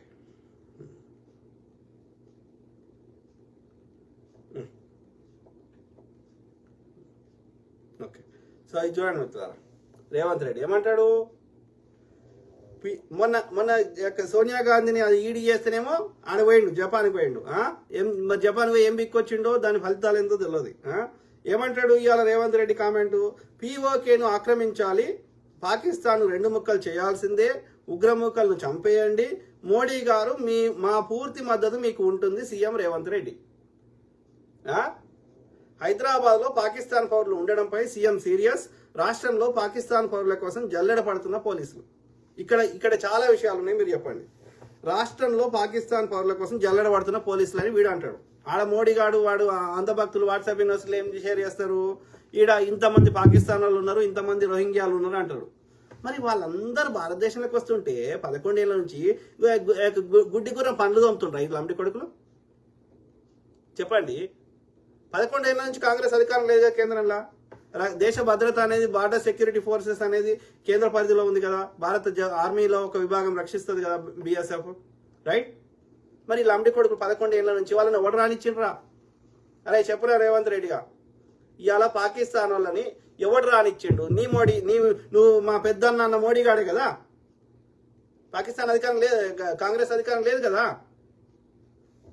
అంటే ఎట్లా చెప్తున్నారు ఈ చెత్తన? అంటే ఒక ఇన్సిడెంట్ అయ్యేదాకా చూసుకుంటూ కూర్చుంటారా? ఇంటెలిజెన్స్ విభాగాలు ఏం బిక్తున్నాయి? ఇన్సిడెంట్ కాకుండా చేయాలి, కానీ ఇన్సిడెంట్ అయినాక అది కూడా విచారం లేదు, మన్ను లేదు, మశానం లేదు. పాకిస్తాన్ ఎగిరితే అయిపోయిందా? ఎవడొచ్చిండు, ఎందుకు వచ్చిండు, ఎక్కడి నుంచి వచ్చిండు, వానికి ఆయుధాలు ఎట్లా సప్లై జరిగినాయి, వాడు ఆయుధాలు పట్టుకొని వస్తుంటే ఆర్మీ గడివీక్తుందా, మన డ్రోన్లు ఏం చేస్తున్నాయి, మన యొక్క ఇంటెలిజెన్స్ విభాగాలు ఏం చేస్తున్నాయి, మన శాటిలైట్లు ఏం చేస్తున్నాయి, ఇవన్నీ వ్యవస్థలు ఎందుకున్నాయి? గడివీకనికున్నాయా? ఇన్సిడెంట్ జరగకముందు దాన్ని ఆపడానికి ఉన్నాయి, కానీ ఇన్సిడెంట్ జరిగినాక అది కూడా ఒక సైంటిఫిక్ గా విచారణ చేయకుండా, ఇన్వెస్టిగేషన్ చేయకుండా ఎవడో చేస్తే ఎవరినో శిక్షిస్తా అంటే వాడు పాకిస్తాన్ వాడని ఎట్లా ఆధారం ఉంది? నువ్వు ఇప్పుడు ఏరుతున్న వాళ్ళు ఎట్లా వచ్చిండ్రు, వాళ్ళని ఎవరు రానిచ్చిండు? మరి అక్కడ బార్డర్లో ఆర్మీ పనిచేస్తలేదా? ఓపెన్ బార్డర్లు ఉన్నాయా? ఇది చెప్పురా రేవంత్ రెడ్డిగా, ఇది చెప్పురా మోడీగా, ఇది చెప్పరు. ఎంతసేపు రెచ్చగొట్టాలి వాడి సంఖ్య. నువ్వు కాంగ్రెస్ అయ్యండి, వాడి సంఖ్య ఎందుకు నాకుతున్నావు అయ్యా? అంటే వీడు కాంగ్రెస్ వాడు కాదు. కాంగ్రెస్ అనే శివలింగం మీద ఈ రేవంత్ రెడ్డి అనే తేలొచ్చి కూర్చున్నది. లంగా ఉన్నారు. అరే గొడగొడ ఏడుస్తుంటే, అరే పగడాల ప్రవీణ్ గురించి అంటే ఎందుకు మాట్లాడు? రేవంత్ రెడ్డి నీకేం పుట్టింది? వాడంటే చేయించిండు, వాడు చిన్నజీఆర్ గాడు చేయించిండు, అమిత్ షా గాడు చేయించిండు. ఈ యొక్క వాడేమో వాని మద్దతు లేకుంటే వాడిని ప్రభుత్వం కూలిపోతుంది కాబట్టి వాడిని జైల్లో పెట్టారు కాబట్టి చంద్రబాబు నాయుడు చేసి నువ్వెందుకు చేస్తున్నారు అంటే నిన్ను కూడా జైల్లో పెట్టారు. ఇద్దరు దోస్తులా? ఓటుకు నోట్ల మీ అక్కడ పక్క రాష్ట్రంలో ఉన్న మీ బాస్ ఉన్నాడు, ఇక్కడ నువ్వు ఉన్నావు కదా, రైట్? ఆ నిన్ను పెడతా అన్నాడా? I don't get it. కాదు, ఏదైనా మాట్లాడితే అంత ఇంగితం ఉండి మాట్లాడాలి కదా. గొడగొడ ఏడిస్తే కూడా ఒక్కడు మాట్లాడలే. ఎవడు ఏ మతం మొక్కుంటే ఏమైందిరా? కాదురా, ఇలా భారతదేశంలోకి ఇస్లాం రాకముందు, క్రిస్టియన్స్ రాకముందు మా బతుకులు ఎట్లుండే? అప్పుడు కొట్టుకోలే? ఆల్వార్ నయనాలు కొట్టుకోలేదురా? అడ్డపట్టోడు నిలుబట్టోడు వాడే పుస్తకం రాసిండు కదా, అసురులకి సూర్యులకి మధ్యలో యుద్ధమైందని, రాక్షసులకు మధ్యలో. ఎవడరా రాక్షసుడు? అసురులు ఎవర్రా? మేమే కదా, మూలవాసమే కదా. మరి అప్పుడు యుద్ధాలు కాలే? రాజుల మధ్య యుద్ధాలు కాలే? శాతవాహనులు కొట్లాడుకోలే? రెండో పులకేసి ఎవరితోటి కొట్లాడిండ్రా? విక్రమాదిత్యుడు ఎవరితోటి కొట్లాడిండ్రా? ముస్లింలతో కొట్లాడిండా? కాదు, అంటే వీడు అనేది భారతదేశం హిందూ రాష్ట్రం చేస్తే అంటే హిందూ రాష్ట్రంలో కొట్టుకోలే? ఇంకా ఎక్కువ కొట్లాడుకున్నారు, ఎక్కువ దరిద్రం ఉండే. పిచ్చి నా కొడుకులు ఆలోచించగలుగుతారా? పీఓకేను ఆక్రమించాలి, పాకిస్తాన్ 2 ముక్కలు చేయాల్సిందే. ఎట్లా సాధ్యం మీరు చెప్పండి, మీకు దండం పెడతా. ఎవరికైనా ఒక ముఖ్యమంత్రి స్థాయిలో ఉన్నవాడే ఇట్లా మాట్లాడితే ఒక సామాన్యులకి నువ్వు ఏమి సందేశం ఇస్తున్నావు? ఈ సేమ్ ఇట్లా కూడా మాట్లాడతాడు. ఆ వాట్సాప్లలో ఈ అంధభక్తులు మాట్లాడుతున్నారు, పెండ బ్యాచ్ ఉచ్చ బ్యాచ్. ఎట్లా సాధ్యం? మీకు దండం పెడతా, మీ కాలు మొక్కుతా. అది పీఓకేని ఎట్లా తీసుకోవచ్చో నాకు చెప్పండి. పాక్ ఆక్యుపైడ్ కాశ్మీర్ అని మనం అంటున్నాం. కాదు, అది ఆజాదీ కాశ్మీర్ అని పాకిస్తాన్ వాళ్ళు అంటారు. అది నిజంగా కూడా మీరు చరిత్ర తెలియని వాళ్ళకి చెప్తున్నా, గతంలో చెప్పింటా కానీ తెలియని వాళ్ళకి చెప్తున్నా. ఏంది భారతదేశ చరిత్రలో ఆ యొక్క భారతదేశం ఎప్పుడు ఒక్కటే కింద రాజు కింద లేదు, ఎప్పుడు లేదు. ఎప్పుడో ఒకరిద్దరి హయాంలో, అది కూడా మొత్తం లేదు, కొంతవరకే ఉండే. ముఖ్యంగా ఉత్తర భారతదేశం ఉండే, దక్షిణ భారతదేశం లేకుండే. ఏది మగధ సామ్రాజ్యం కింద ఉత్తర భారతదేశం మాత్రమే ఒక కొంచెం ఎక్కువ ఉండే రాజ్యం. గంతకు మించి ఎప్పుడు కూడా భారతదేశం ఒకటే రాజు పరిపాలించలేదు భారతదేశం మొత్తాన్ని. ఓకే, సో అన్ని చిన్న చిన్న రాజ్యాలుగా ఉండే ఎప్పుడైనా చరిత్రలో. అర్థమైందా? చోళుల రాజ్యం ఇది. అంటే రాజ్యం ఇది నథింగ్ బట్ ఒక దేశం లాగా. ఇవాళ యూరోప్ తీసుకుంటే యూరోప్లో ఎట్లున్నాయి అన్ని చిన్న, ఇప్పుడు మొత్తం కలిపితే ఒక అమెరికా అంత సైజు కూడా ఉండదు యూరోప్ మొత్తం. ఓకే, సో కానీ ఎన్ని దేశాలు ఉన్నాయి? ఫ్రాన్స్ ఎంత ఉంటుంది, ఇంకో దేశం ఎంత ఉంటుంది, జర్మనీ ఎంత ఉంటుంది, రష్యా అదేంది ఆస్ట్రియా ఎంత ఉంటుంది, హంగేరీ ఎంత ఉంటుంది, అన్ని బుట్ట ఉంటాయి. ఓకే, కానీ ఎందుకు అవి అయినా వాళ్ళు అట్లా ఇండిపెండెంట్ ఉండడానికి ఎందుకు ఇష్టపడుతున్నారు? ఎందుకంటే వెనకటి నుంచి అట్లనే ఉన్నారు వాళ్ళు. వాళ్ళ భాష వేరు, వాళ్ళ ఆహారపు అలవాట్లు వేరు, వాళ్ళ ఆచార వ్యవహారాలు వేరు, కాబట్టి వాళ్ళ యొక్క సంస్కృతి సాంప్రదాయాలు వేరు. కాబట్టి తమ యొక్క ఐడెంటిటీని అట్లనే కాపాడుకునే ప్రయత్నం చేస్తున్నారు వాళ్ళు. ఇవాళ కొత్తగా లేరు వాళ్ళు, వెనకటి నుంచి అట్లనే ఉన్నారు. ఓకే, సేమ్ వే భారతదేశంలో కూడా ఇలా ఎందుకు ఇన్ని భాషలు ఉన్నాయి? అధికారికంగానే 26 భాషలేమో ఉన్నాయి. అనధికారికంగా ఇంకా అనేక జాతుల వాళ్ళకి భాషలు లేవు, వాళ్ళకి లిపి లేదు. భాషలు ఉన్నాయి కానీ లిపి లేదు. ఓకే, ఇప్పుడు వాళ్ళు మాట్లాడుకునేవి కొన్ని ట్రైబ్స్. ఓకే, సో అంటే దాదాపు ఒక 100 భాషలు ఉండొచ్చు భారతదేశం, ఇంకెక్కువనే ఉండొచ్చు. అధికారికంగా 26 ఉన్నాయి, అనధికారికంగా అన్ని కలిపితే 100 భాషలు ఉండొచ్చు. భాషలు వేరున్నాయి. ఇలా తమిళనాడు పోతే మొత్తం డిఫరెంట్ ఉంటుంది, కేరళ పోతే కంప్లీట్ డిఫరెంట్ ఉంటుంది, తెలంగాణ వస్తే డిఫరెంట్ ఉంటుంది, ఆంధ్రప్రదేశ్ పోతే ఇంకా డిఫరెంట్ ఉంటుంది. ఆ స్లాంగ్ యాస వేరే ఉంటుంది, వాళ్ళ వాడే పదాలు వేరే ఉంటాయి, వాళ్ళ ఆచార వ్యవహారాలు వేరే ఉంటాయి, వాళ్ళు మొక్కే దేవతల పేర్లు వేరే ఉంటాయి. అంటే ఒక దేశం లాగా ఒక్కొక్క రాష్ట్రం ఒక్కొక్క దేశం లాగా ఇవాళ ఎందుకుంది భారతదేశంలో? ఎందుకంటే అవి వెనకటి నుంచి కూడా అట్లా సపరేట్ రాజ్యాలు ఉండే, ఒకటే రాజు పరిపాలించలే భారతదేశాన్ని ఏనాడు చరిత్రలో. ఇవాళ వీడు అఖండ భారత్ అంటాడు. అఖండ భారతం అనేది ఎప్పుడూ లేదు. మీరు మనం చరిత్ర ఆధారంగా చెప్తాం కానీ ఎవడో వాని చెత్త పుస్తకాలు రాసుకున్న దాన్ని బట్టి చెప్పాం చరిత్రని. అర్థమైందా? సో కాబట్టి తీయండి, చరిత్రను తీయండి, ఈ యొక్క శిలాశాసనాలు తీయండి, చారిత్రక ఆధారాలు తీయండి, మాట్లాడదాం, సబ్జెక్ట్ మ్యాటర్ రండి. కొజ్జ నాయకుడులు అయితే రారు, కొజ్జ నాయకులు అయితే ఆ యొక్క కొజ్జ కామెంట్లు పెట్టిపోతారు. దమ్ముంటే మీ జీలో దమ్ముంటే చర్చకు రండి. ఓకే, సో కాబట్టి అఖండ భారత్ ఎక్కడ లేదు, ఖండఖండాలుగానే ఉంది. ఆ ఖండఖండాలని ఇలా ఎడకెళ్ళి తెస్తావు, పిఓకిని ఎట్లా ఆక్యుపై చేస్తావో నాకు చెప్పండి, ఎట్లా తీసుకొస్తావో చెప్పండి. రేవంత్ రెడ్డి గారు మాట్లాడేటప్పుడు ఏదైనా మాట్లాడితే ప్రజలకు యొక్క వాస్తవానికి దగ్గరగా ఒక్కొక్కరి దగ్గర 2-3 స్మార్ట్ ఫోన్లు వచ్చినాయి, ఇంకా ఏమారుస్తా అంటే కలవదు అట్లా. సో ఆ క్రమంలో ఇన్ని రాజ్యాలుగా ఉన్నది ఒక తాటి కిందికి తేవడంలో సహాయ సహకారం చేసింది బ్రిటిష్ వాడు అని చెప్పొచ్చు. ఒకటే రాజు కింద ఇవాళ అన్ని ముక్కల్ని కలిపింది బ్రిటిష్ వాడు అని చెప్పొచ్చు. లేకపోతే అవి అట్లనే సపరేట్ దేశాలుగా ఉండేవి, ఎప్పుడు కలపడం సాధ్యం కాలేదు. ఔరంగజేబు కూడా శతవిధాల ప్రయత్నం చేసిండు, మ్యాక్సిమం భారతదేశాన్ని తన అధీనంలో తెచ్చుకోగలిగిండు. ఒక మరాఠా సామ్రాజ్యము, ఇంకా ఈ తమిళనాడు కిందికి పోతే ఇవి చేసుకోలేకపోయిండు, కర్ణాటక కిందికి. ఓకే, అర్థమైందా? అంటే ఎప్పుడూ లేదు భారతదేశం మొత్తం ఒకటే, ఈ అఖండ భారత్ అనే కాన్సెప్టే లేదు. లేనప్పుడు నువ్వు పొద్దుగా లేస్తే అది ఖండాలైనకి ఏడికెళ్ళి చేస్తావు అంటే థాయిలాండ్ తీసుకొస్తుందా? ఎక్కడి నుంచి చేస్తావు? ఏడు నుంచి చేస్తావు ఖండాలు చెప్పండి? ఏ దేశాన్ని ఆక్యుపై చేస్తావు చెప్పండి? మరి 11 ఏళ్ళ నుంచి ఎందుకు చేస్తలేవు అఖండ భారత్ది? ఖండాలు ఉన్నది అఖండ భారత్ ఎందుకు చేస్తలేవు? మేము ఆపుతున్నావా? కాంగ్రెస్ వాడు ఆపుతుండా? నువ్వు చేయొద్దు అంటుండా? సో కాబట్టి అయితే బ్రిటిష్ వాడు వచ్చినాక కొన్ని రాజ్యాన్ని తీసుకున్నాడు, తన అధీనంలో కలుపుకున్నాడు. మరాఠా సామ్రాజ్యము, ఈ యొక్క మైసూరు సామ్రాజ్యము, అట్లనే ఈ యొక్క రాజా ఆయన పేరేంది సిక్కులది ఆ పంజాబ్ దాన్ని. సో ఇట్లా కొన్ని నార్త్ వెస్ట్ అట్లా తీసుకొని బ్రిటిష్ వాడి కింద 2/3 భూమి తీసుకున్నాడు. మిగిలిన భూమిది కూడా యుద్ధం చేయకుండా తీసుకుందామని ట్రై చేసిండు. దానికోసం ఏం చేసిండు? డాక్ట్రైన్ ఆఫ్ ల్యాబ్స్ అనే ఒక చట్టం తెచ్చిండు, డల్ హౌస్ అనేట ఆయన. ఏంది అంటే ఎవరికైతే ఒక పిల్లలు లేరో, ఓకే, సరైన వారసులు లేరో వాళ్ళ రాజ్యాన్ని నేను తీసేసుకుంటా. సో అట్లకేలు వచ్చిందే. కొందరు రాజులు ఇచ్చేసారు అట్లా, నాగ్పూర్ కొన్ని కలిపేసారు, తీసుకున్నాడు. ఇక్కడ ఈ ఝాన్సీ తీసుకుందామంటే అది గొడవైంది, అది మనకు తెలుసు. ఓకే, సో అయితే ఏమైంది? ఆ తర్వాత 1857లో పెద్ద సిపాయిల తిరుగుబాటు వచ్చింది. సిపాయిల తిరుగుబాటు అంటున్నాం కానీ అది సిపాయిల తిరుగుబాటు కంటే కూడా పెద్దది. ఓకే, ఎందుకంటే దానికి అనేక కారణాలు ఉన్నాయి. సిపాయిల తిరుగుబాటు అనేది ఒక కారణం మాత్రమే.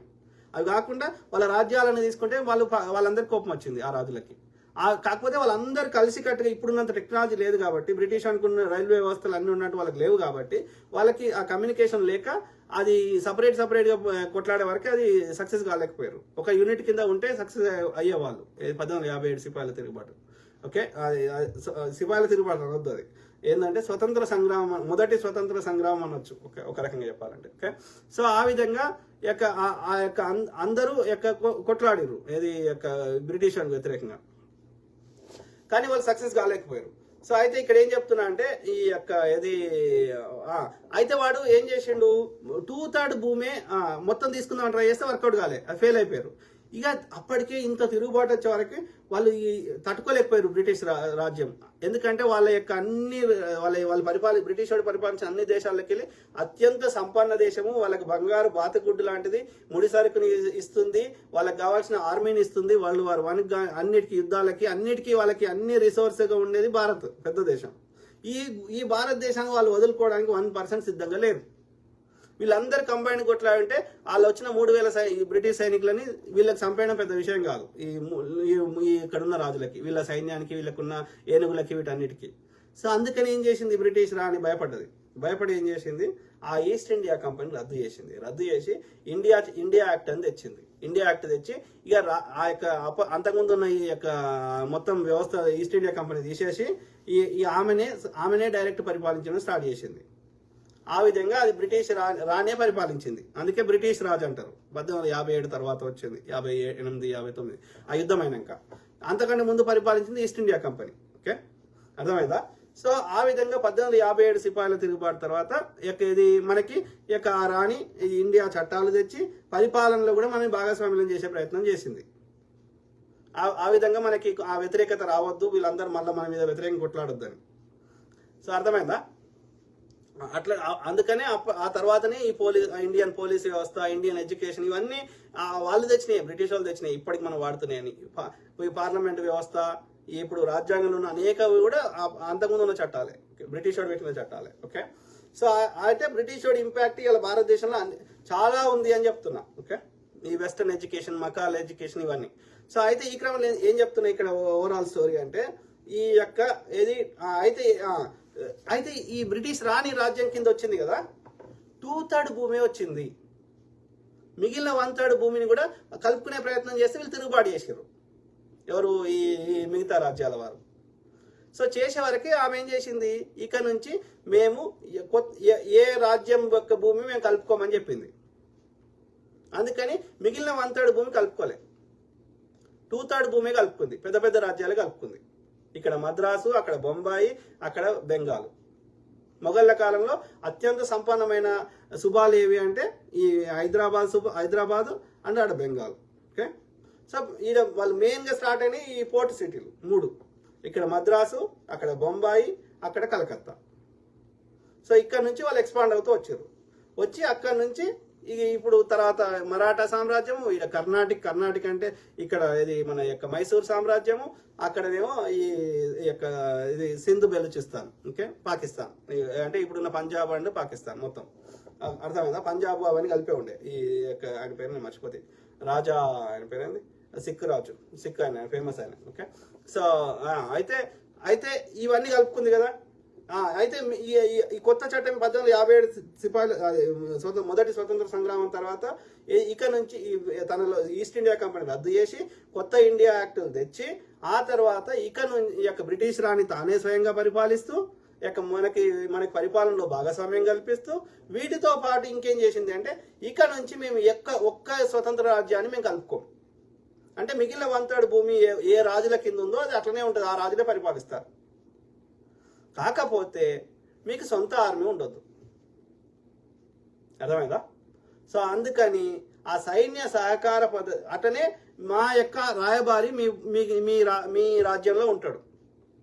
సో మీ రాజ్యంలో ఏం జరిగినా తుమ్మినా తగ్గినా మాకు తెలియాలి, మేము చెప్పినట్టే మీరు పరిపాలించాలి, మీకు సొంత ఆర్మీ ఉండొద్దు. అట్లా ఫస్ట్ సైన్ చేసిండు మన నిజాం గారు, హైదరాబాద్ నిజాం గారు. ఆయనకు హీస్ హైనెస్ అని పెద్ద టైటిల్ ఇచ్చి ఆయనకు 21 గన్ సెల్యూట్ చేసేవారు మన నిజాం గారికి. ఎందుకంటే నిజాంని బాగా ఇబ్బంది పెట్టిండు. ఈడ మైసూరోడు మైసూర్ సామ్రాజ్యము, ఈడ మరాఠా వాడు ఔరంగజేబు చచ్చిపోయాక. అర్థమైందా? పెట్టి ఇద్దరికి ట్యాక్సులు కట్టేటోడు. ఈ ట్యాక్సులు కట్టినాక జీతాలు ఇచ్చే పరిస్థితి లేకుండా చేసిర్రు. ఈ చివరి నిజాం వచ్చినాకనే ఈ యొక్క హైదరాబాద్ అంటే ఇప్పుడున్న ఐదు జిల్లాలు వాళ్ళు 8 చేసుకున్నారు. 5 జిల్లాలు మహారాష్ట్రలో ఉన్నాయి, 3 జిల్లాలు కర్ణాటకలో ఉన్నాయి. అవి కాకుండా తెలంగాణలో ఉన్నటువంటి అప్పుడు 8 జిల్లాలు 8 10. సో ఇవన్నీ అంటే మొత్తం 16 ఉండే. ఓకే. సో అయితే ఈ యొక్క నిజాం గారిని బాగా ఇబ్బంది పెట్టేటోళ్ళు. ఇలా చౌత్, దేశ్ముఖ్, సర్ దేశ్ముఖ్ ఇవన్నీ రకాల ట్యాక్సులు ఎవడు? ఈ మరాఠా వాడు వసూలు చేసేటోడు, దండయాత్ర చేసేటోడు. ఈ నిజాంకి ఏమో బలమైన సైన్యం లేదు, గెలిచే శక్తి లేక ఇటు మైసూరు అని కట్టేటోడు, ఈడ ఈ మరాఠాని కట్టేటోడు. అందుకని ఏం చేసిన, ఇద్దరికి నేను ఎందుకు కట్టాలని చెప్పి బ్రిటిష్ అంతటి అగ్రిమెంట్ చేసుకొని ఈ యొక్క సికింద్రాబాద్ అనే నగరాన్ని నిర్మించి, ఆ సికింద్రాబాద్లో ఈ యొక్క కంటోన్మెంట్ ఏరియాలో వాళ్ళకి ఈ బ్రిటిష్ ఆర్మీ ఉండేది. అందుకే ఆ యొక్క క్రిస్టియన్ యొక్క చర్చిలు, క్రిస్టియన్ యొక్క మిషనరీస్, స్కూళ్ళు సికింద్రాబాద్ ఎందుకుంటాయి? అందుకే ఉంటాయి. అర్థమైందా? ఎందుకంటే అక్కడ సికింద్రాబాద్ అనేదే ఆ సికిందర్ జాన్ ఆయన నిర్మించాడు, 2వ నిజాము 3వ నిజాము. అర్థమైందా? సో అది ఎందుకోసం నిర్మించిండు? ఆ యొక్క బ్రిటిష్ ఆర్మీ కోసం నిర్మించిండు. ఇలా కోటి ఉమెన్స్ కాలేజ్ అనేది ఆ యొక్క బ్రిటిష్ రాయబారి కోసం కట్టించబడింది. ఇట్లా అన్ని రాజ్యాలు వాళ్ళు అగ్రిమెంట్ చేసుకున్నారు బ్రిటిష్ వాళ్ళతో, అది ఇండిపెండెంట్ రాజ్యాలు. అర్థమైందా? సో ఆ విధంగా ఈ యొక్క 1857 సిపాయిల తిరుగుబాటు తర్వాత మిగిలిన 1/3 భూమి రాజులే పరిపాలించారు. అట్లా ఎన్ని ఉండే అట్లాంటి సంస్థానాలు? 565 ఉండే. అంటే స్వతంత్రం వచ్చినాక 2/3 భూమి వాడు ఏం చేసిండు బ్రిటిష్ వాడు వెళ్ళిపోయేటప్పుడు, అందులో ఈ యొక్క అది పాకిస్తాన్ ఇండియా విభజన గురించి నేను మళ్ళీ స్పెషల్గా చెప్పాల్సిన అవసరం లేదు, మనందరికీ తెలుసు కదా. సో అయితే ఆ 2/3 భూమిలోకి వెళ్ళి ఈ ఈస్ట్ పాకిస్తాన్, వెస్ట్ పాకిస్తాన్కి ఇచ్చారు. మిగిలిన భూమి అంతా ఈ భారతదేశంకి ఇచ్చారు. ఇది కాకుండా మిగిలిన 1/3 ఉంది కదా ఈ రాజుల కింద, 565 మంది రాజుల కింద, వాళ్ళకి ఏం కండిషన్ పెట్టారు? మీరు భారతదేశంలోనే కలవచ్చు, పాకిస్తాన్లోనే కలవచ్చు, లేదంటే మీరు స్వతంత్రంగా ఉండవచ్చు అన్నప్పుడు పాకిస్తాన్ వాడు వాళ్ళ చుట్టుపక్కల ఉన్న దేశాలన్నిటితోటి యొక్క ముస్లిం రాజులు పరిపాలించిన వాళ్ళతోటి అగ్రిమెంట్ చేసుకొని ఆ సింధు, బెలూచిస్తాన్ పరిసర ప్రాంతాలు ఉన్నాయి తమ లోపల కలుపుకున్నాడు పాకిస్తాన్. అట్లనే మనము ప్రధాని నెహ్రూ గారి ఆధ్వర్యంలో మన యొక్క ఇది హోంశాఖ మంత్రి సర్దార్ వల్లభాయ్ పటేల్ గారి సారథ్యంలో ఆయన యొక్క హోంశాఖ కార్యదర్శి అయిన విపి మీనన్ గారి యొక్క వీళ్ళందరూ ఒక టీం వర్క్ తోటి వాళ్ళు ఏం చేశారు, ఈ చిన్న రాజ్యాలన్నింటినీ భారతదేశాన్ని కలిపే పనిని ఈ హోంశాఖ మంత్రి అయినటువంటి సర్దార్ పటేల్ గారికి అప్పచెప్పడం జరిగింది. సో అందుకని ఆయన స్టాచ్యూ యూనిటీ అది పెట్టారు కదా. సో అయితే ఆ విధంగా ఏం చేసిండు ఆయన, అందరు రాజులతోటి మాట్లాడి అందరినీ, ఎందుకంటే భారతదేశం మధ్యలో ఉన్నాయి కాబట్టి ఈజీ ఉంది, వాళ్ళకి బార్డర్లు ఉన్నాయి, వాళ్ళు కలిపేసుకున్నారు పాకిస్తాన్ వాళ్ళు. సో ఆ విధంగా అన్ని రాజ్యాలు మనం కలుపుకున్నాం భారతదేశంలో. ఓకే. అందుకోసం ఆ రాజులు ఏం చేశారు, మేము స్వతంత్రంగా ఉంటాము, లేకపోతే మాకు భరణం ఇవ్వండి, మేము కలుపుకుంటాం, కానీ మాకు ఈ యొక్క భరణం అంటే పెన్షన్ ఇవ్వండి, ఇట్లా చెప్తే అన్నిటికీ ఒప్పుకొని మనం యొక్క ఇన్స్ట్రుమెంట్ ఆఫ్ యాక్సెషన్ అని పెట్టి వాళ్ళని అన్ని రాజ్యాలను కలుపుకున్నాం. కానీ 3 రాజ్యాలు ఇబ్బంది పెట్టినాయి. ఓకే. ఒకటి కాశ్మీర్, లేదంటే జమ్మూ కాశ్మీర్ అన్న ఒకటే. సో కాశ్మీర్, 2వది హైదరాబాద్, 3వది జునాగఢ్. ఓకే. సో అప్పుడు ఏమన్నారు, నెహ్రూ గారు తన యొక్క చాకచక్యాన్ని వాడి రెఫరెండం పెడదామన్నాడు. అంటే ఎందుకు ఇక్కడ సమస్య వచ్చింది? ఎందుకంటే కాశ్మీర్లో ఉండే మెజారిటీ ప్రజలు ముస్లింలు, కానీ కాశ్మీర్ పరిపాలిస్తున్న రాజు హిందువు, రాజా హరిసింగ్. ఓకే. జునాగఢ్లో మెజారిటీ ప్రజలు హిందువులు, కానీ పరిపాలిస్తున్న రాజు ముస్లిం, ఆ రాజు పేరు నాకు గుర్తులేదు. ఓకే. సో ఇక హైదరాబాద్ చరిత్ర మనకు తెలుసు కదా, మెజారిటీ ప్రజలు హిందువులు, కానీ పరిపాలిస్తున్న రాజు ముస్లిం. ఓకే. వాళ్ళు పాకిస్తాన్లోకి ఏంది, 4 దిక్కులు వాళ్ళకి కావాలి. దక్షిణ పాకిస్తాన్ కావాలి, ఉత్తర పాకిస్తాన్ కావాలి, తూర్పు పాకిస్తాన్ కావాలి, పడమర పాకిస్తాన్ కావాలి. తూర్పు పడమర ఇచ్చిండు, బ్రిటిష్ వాడు ఇచ్చిండు. కానీ ఉత్తరము దక్షిణం కావాలంటే దక్షిణం మధ్యలో ఉంది, దేశం మధ్యలో. సో హైదరాబాదు కాబట్టి అది సాధ్యం కాదు. ఓకే. ఇక ఉత్తరంలో ఉన్నది. అయితే ఏమైంది, ఈ 3 రాజ్యాల గురించి చెప్తున్నా. అయితే ఏమైంది, ఈ రెఫరెండం అనే కాన్సెప్ట్ పెట్టినప్పుడు ఆ నెహ్రూ గారు ఆ యొక్క చాకచక్యంతో ఆ బ్రిటిష్ వారిని ఒప్పించి రెఫరెండం కాన్సెప్ట్లో పెడితే ఆ జునాగఢ్లో ఉన్న మెజారిటీ ప్రజలు ఏమన్నారు, ఆయన ఆల్రెడీ రాసేసిండు అగ్రిమెంటు, ఆ జునాగఢ్ రాజు ముస్లిం రాజు, ఏది పాకిస్తాన్కి ఇచ్చేద్దామని. కానీ అక్కడ ప్రజలు తిరుగుబాటు చేశారు. తిరుగుబాటు చేసి ఆ యొక్క రెఫరెండం కాన్సెప్ట్ లో ఒప్పించి బ్రిటిష్ తోటి అక్కడి ప్రజలందరూ భారతదేశాన్ని కలుస్తామని వాళ్ళు అగ్రిమెంట్ చేశారు. సో అన్నప్పుడు ఆ విధంగా మనము ఆ యొక్క జునాగఢ్ అంటే గుజరాత్ ఉన్నది ఇవాళ. ఓకే, గుజరాత్లో ఒక చిన్న రాజ్యం. సో దాన్ని మనం కలుపుకున్నాం. లేకపోతే ఆ సింధు బెలుచిస్తాన్ తోటి పోయేది అది కూడా. ఓకే, అది మనం తెలియవాడినాం, నెహ్రూ గారు తెలియవాడారు ఏది రెఫరెండం కాన్సెప్ట్ని. తర్వాత ఏమైంది, హైదరాబాద్ని మనము మిలిటరీ చర్య అంటే అది ఈయన హైదరాబాద్ రాజు నిజాం రాజు నేను స్వతంత్రంగా ఉంటా అంటే పాకిస్తాన్ వాడేంది కలుపుకునే ప్రయత్నం చేసినప్పుడు మనము యొక్క మిలిటరీ చర్య అంటే మళ్ళీ ఒక స్వతంత్ర దేశమైన హైదరాబాద్ అనే దేశాన్ని భారతదేశము ఆక్యుపై చేసే హక్కు లేదు కాబట్టి అప్పుడు ఐక్యరాజ్య సమితిని కేసు వేస్తే నిజాం రాజు అప్పుడు మనం ఏం చేసినాం, మిలిటరీ చర్య కాకుండా పోలీసు చర్య అని చెప్పి ఆ విధంగా మనం తీసేసుకున్నాం. ఆ దేశం మధ్యలో ఉంది కాబట్టి ఐక్యరాజ్య సమితి వాడు కూడా పెద్ద రియాక్ట్ కాలేదు. అది పాకిస్తాన్ వాడు తీసుకుంటా అన్నా సాధ్యం కాదు.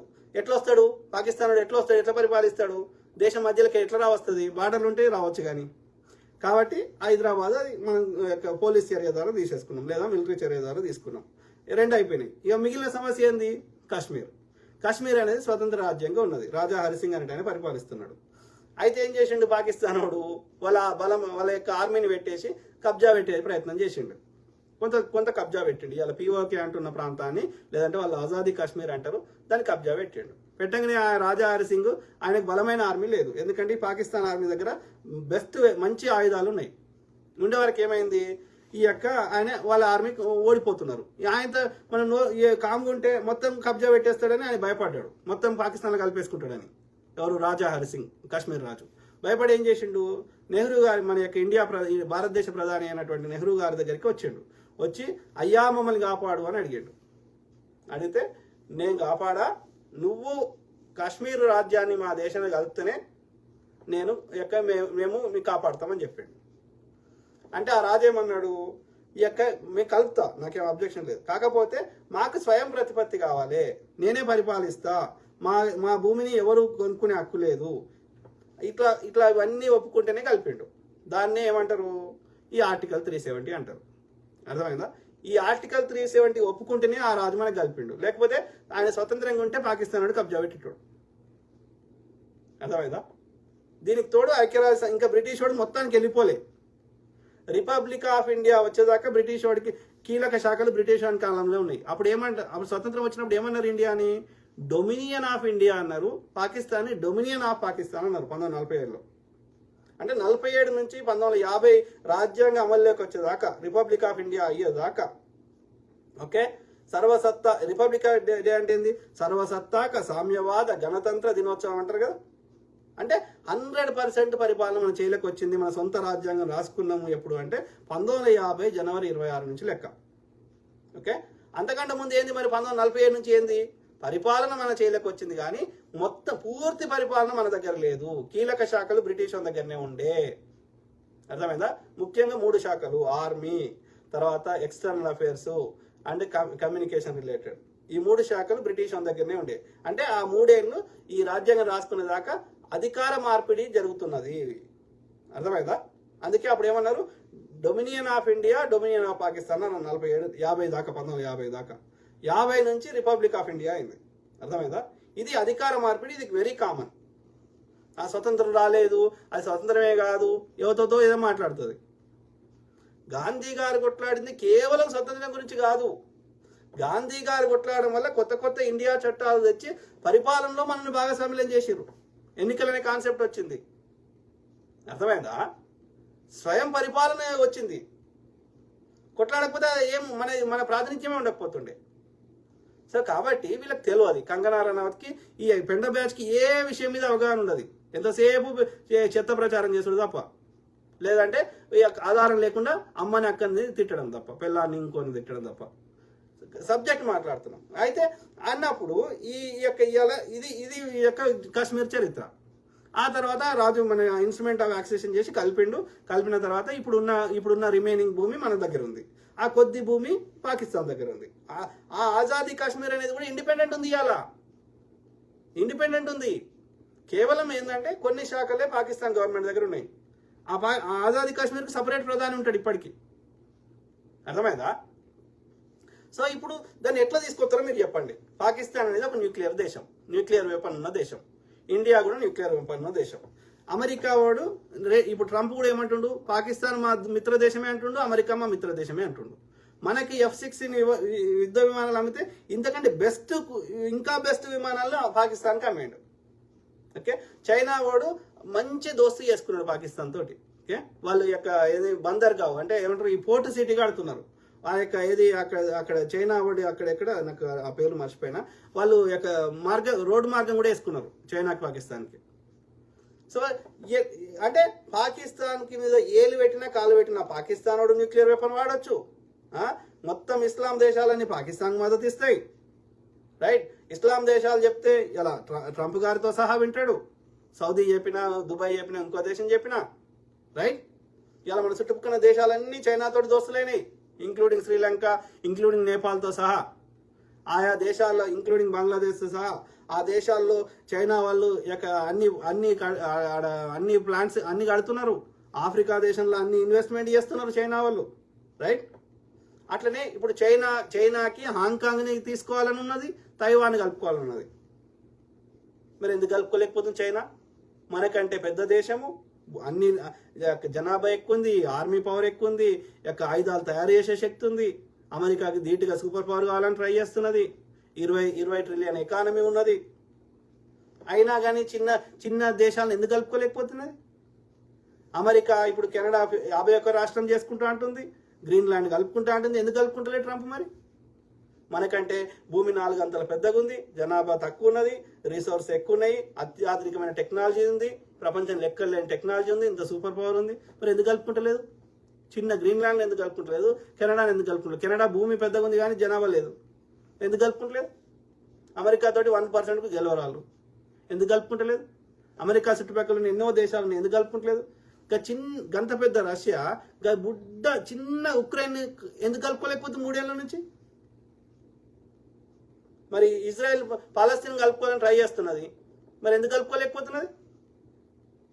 అట్లాంటిది అంట వీడంట పోయి అంట ఒక సర్జికల్ స్ట్రైక్స్ అని పోయిండు, పోయి మనోడే అలా ఒకటి పడ్డాడు తప్ప ఎక్కడ ఆయుధాలు వేసి రాలే. మధ్యలో పోగానే పాకిస్తాన్ యొక్క విమానాలు అలర్ట్ కాగానే వెనకకు వచ్చే క్రమంలో మనోడు ఒకటి పడ్డాడు, అభినవ్ అనేటోడు, అభినయ్ అనుకుంటా. పడితే మన ట్రంప్ ఫోన్ చేసి చెప్తే, మోడీ ఫోన్ చేస్తే మరి ఇయ్యలే, ఆయన ట్రంప్ ఫోన్ చేసి చెప్తే పంపించాడు. అంటే మళ్ళీ ఏది వీడియోలు చూపెట్టారా అంటే వాళ్ళు పాకిస్తాన్ ఆర్మీ రిలీజ్ చేసిన అడుగులు వేసినాయి. మీరు చూపెట్టరా, మీరు ఏడేసి వచ్చిర్రా అంటే మాకు మేఘాలు అడ్డం వచ్చినట్టు. అంటే వీడియో తీయడానికి మేఘాలు, ఫోటోలు తీయడానికి మేఘాలు అడ్డం వస్తాయి కానీ బాంబు వేయడానికి రావా? అంటే మా చెవులలో కంటిన్యూస్గా తామర పూలు పెట్టడేనా? ఎట్లా చేస్తారో చెప్పండి పీఓకేని. పాకిస్తాన్ ఊరుకుంటుందా? నువ్వు తీసుకొస్తా అంటే చైనా ఊరుకుంటుందా? అమెరికా ఊరుకుంటుందా? మీరు చెప్పండి, ఎట్లా సాధ్యమో మీరు చెప్పండి. మనకంటే పెద్ద దేశాలే ఏం చేయలేకపోతున్నాయి వాళ్ళ చిన్న దేశాలని. అట్లాంటిది మన ఎకానమీ 3 ట్రిలియనే, వాళ్ళ దగ్గర ఉన్న అత్యంత ఆయుధాలు మన దగ్గర లేవు. నువ్వు ఏమైనా చేయి, పాకిస్తాన్ న్యూక్లియర్ వెపన్ వేయడం చూద్దాం. అంటే మన చెవులల్లో ఎందుకు తామర పూలు పెడతారు? సాధ్యం కానీ అది ఇంపాసిబుల్. ఏ దేశమైనా మనమే కాదు, ఎంత పెద్ద దేశమైనా ఒకప్పుడు చేసేది కానీ ఇప్పుడు ఆ పరిస్థితి లేదు. ఎందుకంటే ఏ దేశం టచ్ చేసినా ఆ వెనకాల పెద్ద దేశాలు ఉంటాయి, అది వరల్డ్ వార్ అవుతుంది. కాబట్టి మనకంటే అత్యున్నతమైన దేశాలు ఏం బీకలేనప్పుడు మనం ఏం చేస్తాంరా? ఏ ప్రధాని వచ్చినా వేయలేడు, ఈ ప్రధాని కాదు, ఏ ప్రధాని మనం చేయగలిగింది ఏంది? ఎవడన్నా మన దేశం మీకు దండయాస్తి వస్తే మనం కాపాడుకోవడం చేయగలుగుతాం. కానీ 1 ఇంచు భూమి కూడా మనం వేరే వాళ్ళని మన భూమిని పొడగొట్టుకోకుంటే చాలు. కొత్త ఇంచు భూమి కూడా మనం తెచ్చుకునే మనకు సాధ్యం కాదు. కాబట్టి నీ అఖండ భారత్ తప్పే. ఈ రేవంత్ రెడ్డి గారు చెప్పినా, ఆడ మోడీ గారు చెప్పినా, ఆడ చంద్రబాబు నాయుడు గారు చెప్పినా అందరు దొంగ బాడుకోలే. ఈ ఆర్య బ్రాహ్మణులు ఉచ్చదాగుతున్నారు. వీళ్ళకి ఏ విషయం మీద అవగాహన లేని నా కొడుకులు ఇలా పరిపాలన చేస్తున్నారు. పీఓకే కాదు కదా, అలా ఇంచు భూమి కూడా మనం తెచ్చుకోలేం. అయిపోయింది. ఉన్న భూమిని కాపాడుకుంటే చాలు. అది పాకిస్తాన్, ఆ కాశ్మీర్ అనేది సమస్యనే లేదు. అక్కడ ఆ దరిద్రులు, పాకిస్తాన్ పరిపాలిస్తున్న దరిద్రులు వాని అధికారం కోసం అక్కడ ప్రజలు రెచ్చగొడుతున్నాడు, ఇక్కడ వీని అధికారం కోసం వీడు రెచ్చగొడుతున్నాడు. అది సమస్యనే లేదు. వాడు కబ్జా పెట్టింది వాడు పెట్టిండు, మన దగ్గర ఉంటుంది, మనది మన దగ్గర ఉంటుంది. ఇక అంతే, ఇక మర్చిపోవాలి. ఇక వాడిని పాకిస్తాన్ వాడు అభివృద్ధి చేసుకోవాలి, మన భారతదేశం మనం అభివృద్ధి చేసుకోవాలి తప్ప ఇంకా నాకు కావాలని వాడు అడిగిన మనం ఇయ్యము, ఏది వాడు అడిగిన ఇయ్యము, మనం అడిగినా వాడు ఇయ్యాడు. కాబట్టి అది మర్చిపోవాలి. ఇక మర్చిపోయి ఆ పాకిస్తాన్ ఇక మన ఉన్న భూమిని మనం మంచి అభివృద్ధి చేసుకుందాం, వాడి దేశాన్ని వాడు అభివృద్ధి చేసుకుందాం, అన్నదమ్ములు ఎక్కుందాం. కానీ ఉండనియరు. ఎందుకంటే ఎవరికో వాడి ఆయుధాలు అమ్ముకోవాలి కాబట్టి ఇద్దరు కొట్లాడ పెడతానే ఉంటాడు అన్నట్టు. వీనికి ఓట్ల కోసం వీడి కొట్లాడ పెడతారు అన్నట్టు. ఆడ పాకిస్తాన్ పెడతాడు, ఆడ రాజకీయ పార్టీ, ఈడ మనకు దరిద్రము. అక్కడ ఆకుపచ్చ తాలిబాన్లు ఉంటే ఇక్కడ మనకు ఆరెంజ్ తాలిబాన్లు ఉన్నారు. అంటే ఎంత భావదారిద్ర్యం. అయితే నేనేమంటున్నా, వాడు ఓడనున్నాను, నువ్వు కాంగ్రెస్ కాండో కప్పుకున్నావు కదా, కాంగ్రెస్ అనే శివలింగం మీద వచ్చి కూర్చున్నావు కదా, రేవంత్ రెడ్డి అనే తేలు. నీ చెడ్డి ఆలోచనలు ఉంటే, నీ బీజేపీ ఆలోచనలు దొబ్బేయి. అర్థమైందా? రాహుల్ గాంధీ ప్రధాని కాకుండా చేసినావు కదా, 8 సీట్లు ఎట్లా వస్తారా? 5% ఓట్లు లేని బీజేపీ తెలంగాణలో బలైన అభ్యర్థి టికెట్ ఇచ్చిండు, అసెంబ్లీలో అవడం గెలిచిండా? పార్లమెంట్ ఎట్లా గెలుస్తాడు? ఎవరికి చెప్తున్నావు? అట్లా మాట్లాడతారు. పిఓకేను ఆక్రమించాలి. పో మరి రేవంత్ రెడ్డి, పో తీసుకురా, పో. పనికిరాని మాటలు. పాకిస్తాన్ 2 ముక్కలు చేస్తుంది. ఇంకా ఆల్రెడీ ముక్కలు అయిపోయినాయి కదరా. ఇంకా వాళ్ళు అప్పుడు చేసింది ఇందిరాగాంధీ. ఇప్పుడు ఇందిరాగాంధీ అయినా చేయలేదు. అప్పుడు పాకిస్తాన్కి న్యూక్లియర్ వెపన్ ఇన్ని లేనప్పుడు జరిగినాయి. ఇప్పుడు చేయలేదు. ఇప్పుడు ఇందిరాగాంధీ వచ్చినా చేయలేదు. అర్థమైందా? ఉగ్ర ముక్కలను చంపేయండి. ఎవడు చంపాలి? మన భద్రతని మనం కాపాడుకుంటే చాలు. ఏం చేస్తాం? ఇప్పుడు అమెరికా ఉంది, ఆఫ్ఘనిస్తాన్ ఎవడు బిన్ లాడెన్ చేసిండని చెప్పి 20 ఏళ్ళు కొట్లాడింది, 20 ఏళ్ళు పోయింది, ఎన్ని ట్రిలియన్స్ ఖర్చు పెట్టింది, లాస్ట్కు రిక్త హస్తాలతోటి వచ్చింది అంత పెద్ద అమెరికా ఆఫ్ఘనిస్తాన్ నుంచి. వీళ్ళు రాగానే మళ్ళీ ఆఫ్ఘనిస్తాన్ లోకల్ ఉన్న ప్రజలకు వీళ్ళు ట్రైనింగ్ కూడా ఇచ్చారు. అయినా సరే తాలిబాన్లు వచ్చిర్రు, వాళ్ళు మళ్ళీ పరిపాలిస్తున్నారు. అంటే అమెరికానే 20 ఏళ్ళు కష్టపడ్డా ఏం బిక్కలేకపోయింది. నువ్వేం బిక్తావు? నీ దేశంలో ఉండే భద్రతను కాపాడుకుంటే చాలు. నువ్వు బయట దేశంలో ఏం బిక్కలేవు. అర్థమైందా? అది గమనించాలి. ఏది పడితే అది పనికిరాని చెత్త చెప్పొద్దు, పనికొచ్చే ముచ్చట మాట్లాడాలి. మోడీ గారు మా పూర్తి మద్దతు మీకు ఉంటుంది. ఎందుకు? దేనికి? వాడు ఫెయిల్యూర్ అయ్యి వాడు భద్రతని సరిగ్గా చేయకుండా, విచారణ చేయకుండా, దోషులకు శిక్ష చేయకుండా వాడు అసమర్థ ప్రధాని ఉంటే వానికి నువ్వే మద్దతు ఇస్తావురా? అంటే నువ్వు కూడా అసమర్థత చేద్దామైనా? I don't understand. నేను అందుకే అంటున్నా, ద బెస్ట్ లీడర్ సోఫార్ ఇప్పటి వరకు భారతదేశం పరిపాలించిన వాళ్ళలో the best leader is Indira Gandhi గారు. ఊరికే ఉక్కుమహిళ అని ఉట్టినే ఇయ్యారు, ఏది పడుతుంది title. She took very very bold decisions. ఈ పంజాబ్ని మనం ఏంది బంగ్లాదేశ్ని మనం సపరేట్ చేసినామని చెప్పి వాళ్ళ పగతోటి ఈ పంజాబ్ని కూడా వాళ్ళు మన దేశం నుంచి సపరేట్ చేయాలని శతవిధాల ప్రయత్నం చేశారు పాకిస్తాన్ వాళ్ళు. వాళ్ళకి అక్కడున్న పంజాబ్ వాళ్ళకి పైసలు ఇచ్చి ట్రైనింగ్ ఇచ్చి అనేకం చేశారు. కానీ తన ప్రాణంకి ముందే చెప్పారు, ఇవాళ నేను చంపేస్తామని. అయినా సరే నా ప్రతి రక్త బొట్టు దేశం కోసం అర్పిస్తా అని చెప్పి అంత బోల్డ్ డెసిషన్ తీసుకొని ఆపరేషన్ బ్లూ స్టార్ చేసి అక్కడ సమస్యను తీసి పారదొబ్బింది. She took very being a woman. ఆమెను గూంగి గుడియా అన్నారు, మూగ బొమ్మ అన్నారు. కాంగ్రెస్లో ఉన్న అతిరథ మహారథులంతా ఈమెను మనం నాట్యం ఆడించవచ్చు అన్నారు. కానీ ఆమె వీళ్ళందరినీ నాట్యం ఆడించింది. సో అది పనికిరాని చెత్త నా కొడుకులు. ఇప్పుడు పెట్టండి రా సౌత కొచ్చా నా కొడుకులు. సురేష్ బాబు పరమత. దేశం లోపల పెరుగుతున్న మతాలపై దాడులు, దేశం బయట ఉగ్రవాదులు మతం అడిగి చంపేస్తున్నారు. ఎవరు ఎందుకు వచ్చిర్రు వాళ్ళు? ఎందుకు రానిచ్చిర్రు? మతం అడిగి చంపేంత సమయం వాళ్ళకి ఎక్కడిది? అక్కడ ఉన్న వాళ్ళు చెప్తారు కదా, దూరం నుంచి కాల్చిర్రు, మేము చూడలేదు, ఎక్కడి నుంచి వస్తున్నాయి బుల్లెట్లు అని చెప్పారు కదా. పనికిరాని మాట, చెత్త. నీల హరీష్. భగత్ సింగ్ ఫోటో పెట్టుకున్నావు, భగత్ సింగ్ చంపించింది ఎవర్రా? ఎర్రి డాష్.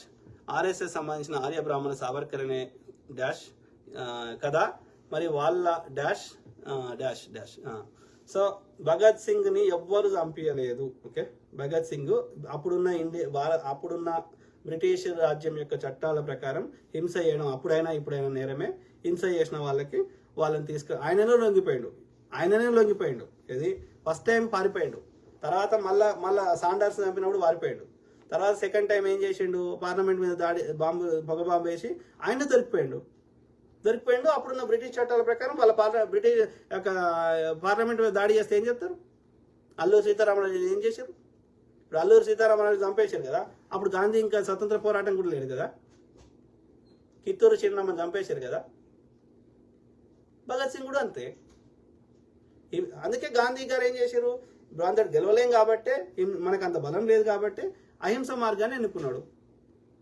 అలా గాంధీ ఎందుకు వచ్చింది? గాంధీకి ఏం పని?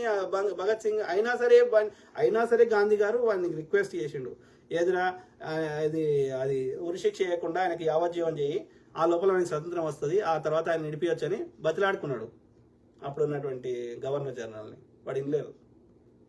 గాంధీ ఏం చేసిండు అంటే, అందుకే అంటున్నా మీకు పెండ ఉంది. వాస్తవాన్ని వాస్తవం లెక్క చెప్పాలి. ఎంతసేపు ప్రతి ఒక్కరి మీద బురద వెళ్తా అంటే అది అది అది మీ వాల్యూ పొడగొట్టుకుంటున్నారు అంతే.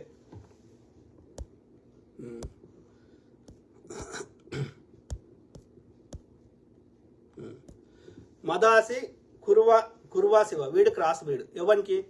ఎవడు? మీ అమ్మ కొట్టినా? మా నాయనకి మీ అమ్మ కొట్టినా? ఎవరిని కొట్టిర్రా? మదాసి కురువా శివ వీడు క్రాస్ బ్రీడ్ అంటున్నాడు. క్రాస్ బ్రీడ్ అంటే ఏంది? మా నాయన మీ అమ్మకి చేసిండా ఏంది? నువ్వు చెప్పేది ఏందో నాకు అర్థం కాలే. అంటే అందుకే అంటున్నా, మీరు ఏం మాట్లాడుతారో మీకే తెలియలేదు.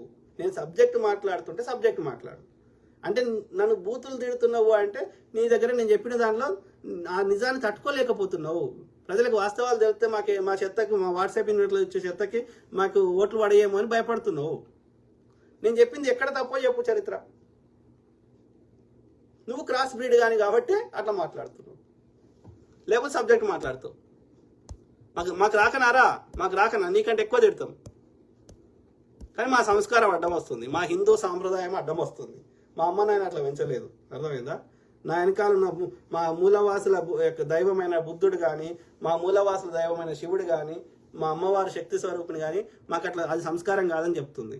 మీ ఆర్యులు అట్లా చేస్తారు, నరబళ్ళు ఇస్తారు, జంతు బళ్ళు ఇస్తారు, యొక్క యజ్ఞాలు అంటారు, యాగాలు అంటారు, ఆవు పెండ ఉచ్చ తాగుతారు. కాబట్టి మీకు అట్లా బుద్ధి ఉంది, మాకు అట్లా లేదు. మా మూలవాసులకి, మా హిందువులకు అట్లా లేదు, మా అనార్యులకి.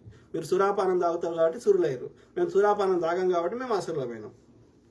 అర్థమైందా? మీకు మాకు చాలా తేడా ఉందిరా రే కొంచెం నా కొడుక. రాజేష్ చాలా గొప్ప విషయాలు చెప్తున్నారన్న. Thank you to all my brothers, sisters, friends, everyone. తప్పదు మిత్రులారా, ఎందుకంటే మనం నోరు మూసుకుంటే ఈ చెత్త నడుతూనే ఉంటుంది. ఆపాలి. Thank you Neela Harish brother. నువ్వు రాష్ట్రం నేను చదవలేకపోతున్నా, అది బూతులు ఉన్నాయి కాబట్టి, కానీ but I understand your intention. Thank you. CH Shiva Gopi, అరే నీ కూతురు పంపురా. నా కూతురు లేదు, నాకు ఇద్దరు కొడుకులు. ఓకే, ఉన్న పంపేది ఏందిరా? ఎవరినో ఒకరిని లగ్గం చేసుకుంటుంది, ఎవరొకరితోటి సంసారం చేయాలి కదా, రైట్? అదేం తప్పు కాదు కదా. కుక్క చేస్తుంది, అన్ని జీవులు చేస్తాయి, మనిషి కూడా చేస్తాడు, తప్పేం లేదు కదా. అది ప్రకృతి ధర్మం కదా. వాళ్ళు చేసుకోకపోతే మనం ముట్టకపోదు కదా, మనం చేయకపోతే నెక్స్ట్ జనరేషన్ ఉండదు కదరా. అదేం తప్పు కాదురా. మనమే కాదు కదా, చెట్లు కూడా చేసుకుంటాయి కదా, పరపరాగ సంపర్కం చేసుకుంటాయి కదా. అది ప్రకృతి ధర్మం, అది ప్రకృతి అట్లా పెట్టింది, అదేం తప్పు కాదు. ఓకే, వాళ్ళకి ఇష్టం లేకుండా చేస్తేనే తప్పు, కానీ ఇద్దరు ఆడామగ ఇష్టపడి చేసుకుంటే తప్పే కాదు, చేసుకోకపోతే తప్పు. అంటే ఏ విషయం మీద అవగాహన లేదు అమ్మ నా కొడుకులకి. ఇక అది నీ సంస్కారం రా. మీ అన్న దగ్గర నీ పెట్టుకో. నీ అమ్మ డాష్ అనే బదులు నీ అంటే నీకే వస్తుంది మళ్ళా. అర్థమైందా శివ గోపి? అది మీ అమ్మని తిట్టుకో. మా అమ్మని అంటున్నావు అంటే మీ అమ్మని అన్నట్టు లెక్క. స్వరూప ఐసాక్, థ్యాంక్ యూ మ్యామ్. ఎవరు? ఎండి షాదుల్లా, థ్యాంక్ యూ. నీలా హరీష్ ఏమంటున్నారు? బీహార్లో ఎలక్షన్స్ లేనప్పుడు డాష్ నరేంద్ర మోడీ దాడి జరిగిన నెక్స్ట్ రోజు కాదు.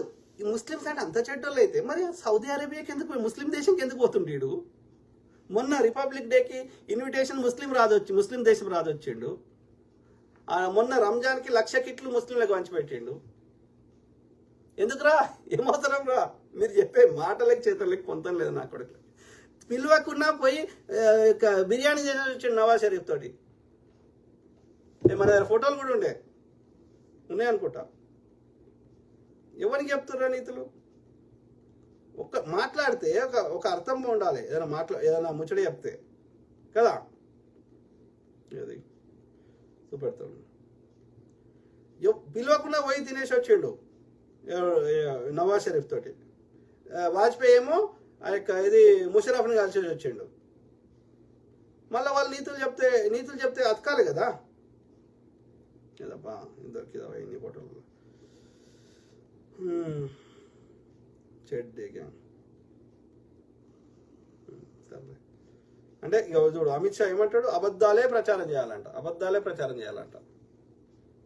ఇంకా చూడండి మిత్రులారా, ఇగో నరేంద్ర మోడీ, నవాజ్ షరీఫ్, ఇగో అరే అందభక్తులారా, పిలువ కూడా పిలవలే, ఇన్విటేషన్ కూడా ఇవ్వలే. పోయి బిర్యానీ తిని చాయ్ తాగి వచ్చాడు. మళ్ళీ వాడి నీతులు చెప్తున్నాడు. దొంగ వాడుకోవాలి. Correct brother. మీటింగ్ పెట్టి దాడి గురించి రాజకీయంగా వాడుకోవాల్సిన అవసరం ఏంది? Correct brother. Neela Harish brother. Satya Kappala అసలు బీహార్లో గుజరాత్ ఎన్నికలు ఉన్నాయని మరి వాడు ఏం చెప్తున్నా, ర్యాలీ తిరుగుతుండు కదరా. రాహుల్ గాంధీ మొన్నటిదాకా కాడికే పోయొచ్చింది కదరా. ఏం చెప్తున్నా, నితీష్ కుమార్ తోటి ఏం చెప్తున్నా, గడ్డి వ్యక్తితోట నిన్ననే బహిరంగ సభ జరిగింది కదరా. ఇండియాకు వస్తేందిరా, నా దేశంకి నేను వస్తాను, నువ్వు చెప్తే పోలేదు, నువ్వు చెప్తే రాను. కాదు, నేను 2001లో వచ్చిన. ఈ బాడుకోలు చెప్తే వచ్చిందా? నా క్లాస్మేట్స్ అందరూ ఇంజనీరింగ్ అయిపోయాక జిఆర్ఈ టోఫెల్ రాసి మాస్టర్ చేయడానికి వచ్చారు, ఎంఎస్ చేయడానికి వచ్చారు. నేను కూడా అట్లనే వచ్చిన. నువ్వు చెప్తే వచ్చిన అనరా కదా, నువ్వు చెప్తే పిల్లలు కన్నా అనరా. కాబట్టి నా వీలుని బట్టి నేను వస్తాను. నువ్వు రమ్మంటే రాను, నువ్వు వద్దంటే ఊరుకోను. చెయ్యి, ఏం చేస్తావు చేయరా. వీళ్ళందరూ ఊకుంటాంరా మేమందరం. నువ్వు ఒక్కరిని వచ్చి కొడుతుంటే మేమందరం చూసుకుంటూ కూర్చుంటామా? తోలు తీసి మడతపెట్టి అన్నే కొడతాం. చెత్త పాడకో. Correct brother. నీలా హరీష్ నీ చదువుతలేను, ఎందుకంటే అలా బూతులు ఎక్కువ నేను చదువుతలేను అంతే. But thank you. ఆ చెత్తగాల మంచిగా చెప్తే అర్థం కదా పాడుకోలేక. బాల చంద్రశేఖర్, బూతులు అయితే నేను చదువా, ఏమైనా సబ్జెక్ట్ చెప్పు నేను చదువుతా. వాళ్ళకి చెప్తున్నా, పెండ బ్యాచ్కి చెప్తున్నా. 1600 పైగా భాషలు ఉన్నాయి మిత్రమా, అందులో చాలా భాషలు అంతరించిపోయాయి. హిందీ ప్రభావం వల్ల మైథిలీ భాష నుండి హిందీ పుట్టింది. చివరికి మైథిలీ భాషని అంతం చేసిందే హిందీ. రామాయణం రాసింది కూడా మైథిలీ భాషలో. ఇప్పటికి కూడా నీల హరీష్ బ్రదర్ 26 భాషలేమో అధికారికంగా ఉన్నాయి. కానీ ఈ చాలా ట్రైబ్స్ ఉంటాయి. ఓకే, వాళ్ళు ఇప్పుడు ఎరకలోనే ఒక భాష మాట్లాడతారు. అది దానికి లిపి లేదు. ఓకే, దానికి యొక్క రికగ్నేషన్ కూడా లేదు, కానీ వాళ్ళు మాట్లాడతారు. అట్లాంటి భాషలు గిన్నె ఉన్నాయి, నెత్తి మీద పెట్టిన ఉన్నాయి. వీళ్ళకి తెలియదు. వీళ్ళకి పెండ కదా, వాళ్ళ బ్రెయిన్లో వాళ్ళు అన్నం తినరు కదా, వాళ్ళ బ్రెయిన్ ఉండదు కదా. పెండ ఉచ్చ ఉంటుంది కదా. మరి పెండ ఉచ్చలో ఫంగస్ వైరస్లే ఉంటాయి కదా, బ్యాక్టీరియాలే ఉంటాయి కదా. కాబట్టి బ్యాక్టీరియాలు ఉన్నది బ్రెయిన్ పనిచేయదు కదా. కాబట్టి వాళ్ళకి బ్రెయిన్ లేదు, కాబట్టి వాళ్ళకి తెలియదు. రెడ్డి రాజు 550 కాదు 450 ఎన్నో కొన్ని బ్రదర్. నేను అక్కడ మనకు 450 550 కాదు మన సమస్య. ఇన్ని దేశాలు ఇన్ని విభిన్నంగా ఉండే ఎప్పుడు కానీ గుర్తుపెట్టుకోండి. దర్ ఇస్ ఎ సేయింగ్, ఒక సామెత ఉంది. ఏంటంటే ఏమంటారు, ఒక సామాన్యులేమో ఆ యొక్క ఇన్సిడెంట్ గురించి మాట్లాడతారు, అక్కడ ఫ్యాక్ట్స్ తెలుసుకునే ప్రయత్నం చేస్తారు. The bigger brains think about the idea. Okay, so we have to think about the idea. ఒక ఐడియా అనేది ఐడియాలజీని గురించి మాట్లాడాలి. ఆ కింది డీటెయిల్స్ పెద్ద విషయం కాదు. ఇప్పుడు 550 దగ్గర 450 అయింది అనుకో, ఏమవుతుంది? మన ఇంటెన్షన్ ఏంది? ఇన్ని దేశాలు ఉండే, ఇన్ని భాషలు ఉండే, ఇన్ని రాజ్యాలు ఉండే, ఇంత భిన్నంగా ఉండే అని చెప్పడం అక్కడ మెయిన్ కాన్సెప్ట్. అది 550 అయినా భిన్నమే, 450 అయినా భిన్నమే, 80 అయినా భిన్నమే. సో కాబట్టి we don't need to fight for the numbers, we have to think about the idea. Okay, the concept. Okay కదా. ఇప్పుడు ఒక ముఖ్యమంత్రికో ప్రధానమంత్రికో ఒక ఆలోచన వచ్చింది అనుకో, దాన్ని ఇంప్లిమెంట్ చేయడానికి, దాని ఫ్యాక్ట్స్, దాని నంబర్స్ చేయడానికి ఉంటారు కదా కింద జీతగాళ్ళు, ఐఏఎస్ అధికారు, ఇంకో ఆయన పోలీస్ ఆయన, ఇంకో ఆయన ఉంటాడు కదా. So the idea is important. Implementation చేస్తారు, మా జీతగాళ్ళు మస్తు మంది దొరుకుతారు, అది పెద్ద విషయం కాదు. కాబట్టి we have to think about. ఎవరైనా ముచ్చట చెప్తే అలా విషయాన్ని పట్టాలి, అలా కోడి గుడ్డులకి ఈకలు వీకే ప్రయత్నం చేయొద్దు. అర్థమైందా? The concept, we have to catch the concept. Neela Harish, Rajboda మిత్రమా, రేవంత్ రెడ్డి క్లారిటీగానే ఉన్నాడు, అలా మాట్లాడితేనే కనీసం పాకిస్తాన్ మీద యాక్షన్ అయినా తీసుకుంటారు అని స్టేట్మెంట్ ఇచ్చాడు రేవంత్ రెడ్డి. రేవంత్ రెడ్డి తెలుసు బీజేపీ అంత దమ్మున్న ధైర్యం లేదు. అదే బ్రదర్, అట్లా మాట్లాడితే మన వాల్యూ పోతుంది కదా. ఇప్పుడు పాకిస్తాన్ మీద పాకిస్తానుడు చేయించిండా, ఎందుకు చేయించుకుంటూ, దాని మీద ఏమి చర్యలు తీసుకోమంటున్నాం. వి సపోర్ట్ ఏది పాకిస్తాన్ మీద చర్యలు తీసుకోమని మనమే అడుగుతున్నాం కదా, పొద్దుగాల వేస్తే అడుగుతున్నాం. అట్లా ఎట్లా అయింది అని అడుగుతున్నాం, వాళ్ళు ఎట్లా వచ్చారని అడుగుతున్నాం. అట్లా రాకుండా ఉండడానికి నెక్స్ట్ టైం ఏమేం చేయాలి, ఎక్కడ లోపం జరిగింది, ఇవన్నీ ఇన్వెస్టిగేషన్ చేయమంటున్నాం. గతంలో చేయలేదు ఏ ఇన్సిడెంట్లో, ఇప్పుడు కూడా చేస్తారని నమ్మకం లేదు. కేవలం పాకిస్తాన్ అంటే సరిపోదు కదా, మళ్ళీ జరుగుతాయి నెక్స్ట్ టైం. అట్లా జరగకుండా ఉండడానికి ఏం చర్యలు తీసుకుంటావు? వాళ్ళు ఎట్లా వచ్చారు, ఎందుకు వచ్చారు, వాళ్ళని రావడానికి మన ఎక్కడ లోపం జరిగింది, మన డ్రోన్లు పనిచేయలేదా, లేకపోతే మన ఆర్మీ నిద్రపోయిందా, లేకపోతే మన వాళ్ళ లోపల ఉన్నాడే దొంగడు వాళ్ళని పంపించి లోపలికి రానిచ్చిండా, ఎక్కడ జరిగింది లోపం? వీళ్ళే ఆర్ఎస్ఎల్లే వాళ్ళ ఆర్మీ వాళ్ళకి చెప్పిర్రు వాళ్ళని వదిలేయమని. ఎక్కడ లోపం జరిగింది? ఇది పట్టొద్దా? పట్టకపోతే మళ్ళీ రేపు అదే జరుగుతుంది. ఇప్పుడు పాకిస్తాన్ అటాక్ చేసినందుకు మాత్రాన ఆగిపోతుందా? మళ్ళీ 6 నెలలకు మళ్ళీ వస్తాడు కదా ఆ దారి ముయ్యకపోతే, రైట్? ఇప్పుడు పాకిస్తాన్ ఆర్మీకి చెప్తే కూడా వాళ్ళు చెప్పి పంపించలేకపోవచ్చు కదా. ఎవడో ఆడ బార్డర్లు ఉన్నాడు, ఎవడో లష్కరే తోయిబా ఎవడో అన్నారు కదా, వాడే పంపించండి కావచ్చు. పాకిస్తాన్ గవర్నమెంట్కి సంబంధం తెలియదు కావచ్చు వీడు వస్తున్నట్టు. అంటే నేను ఏమంటున్నా, దెబ్బ ఒక దగ్గర జరిగితే పుండు ఒక దగ్గర ఉంటే దెబ్బ ఆయింట్మెంట్ ఇంకో దగ్గర పెడితే పనిచేస్తుందా? ఎక్కడ లోపం ఉంది, ఎక్కడ సోర్స్ ఏడు ఉందో అది పట్టుకోవాలి, రైట్?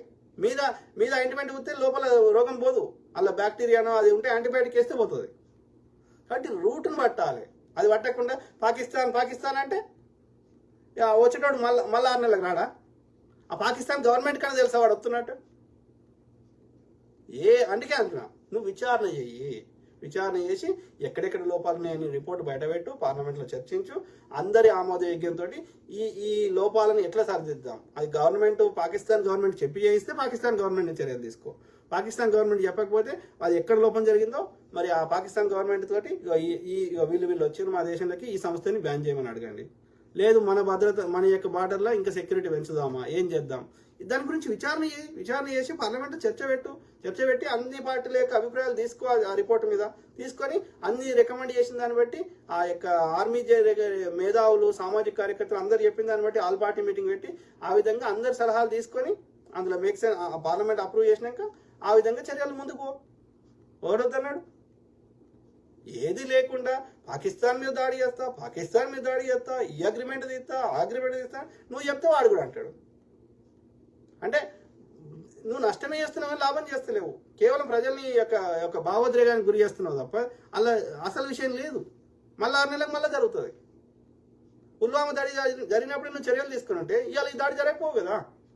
నేనేమంటున్నా, అయినా నువ్వు చర్యలు తీసుకుంటలేవు, ఇంత నెత్తినోరు కొట్టుకున్నా ఏం చేస్తలేవు అంటే నువ్వే చేయిస్తున్నావు ఓట్ల కోసం అనేది మనం గమనించాలి.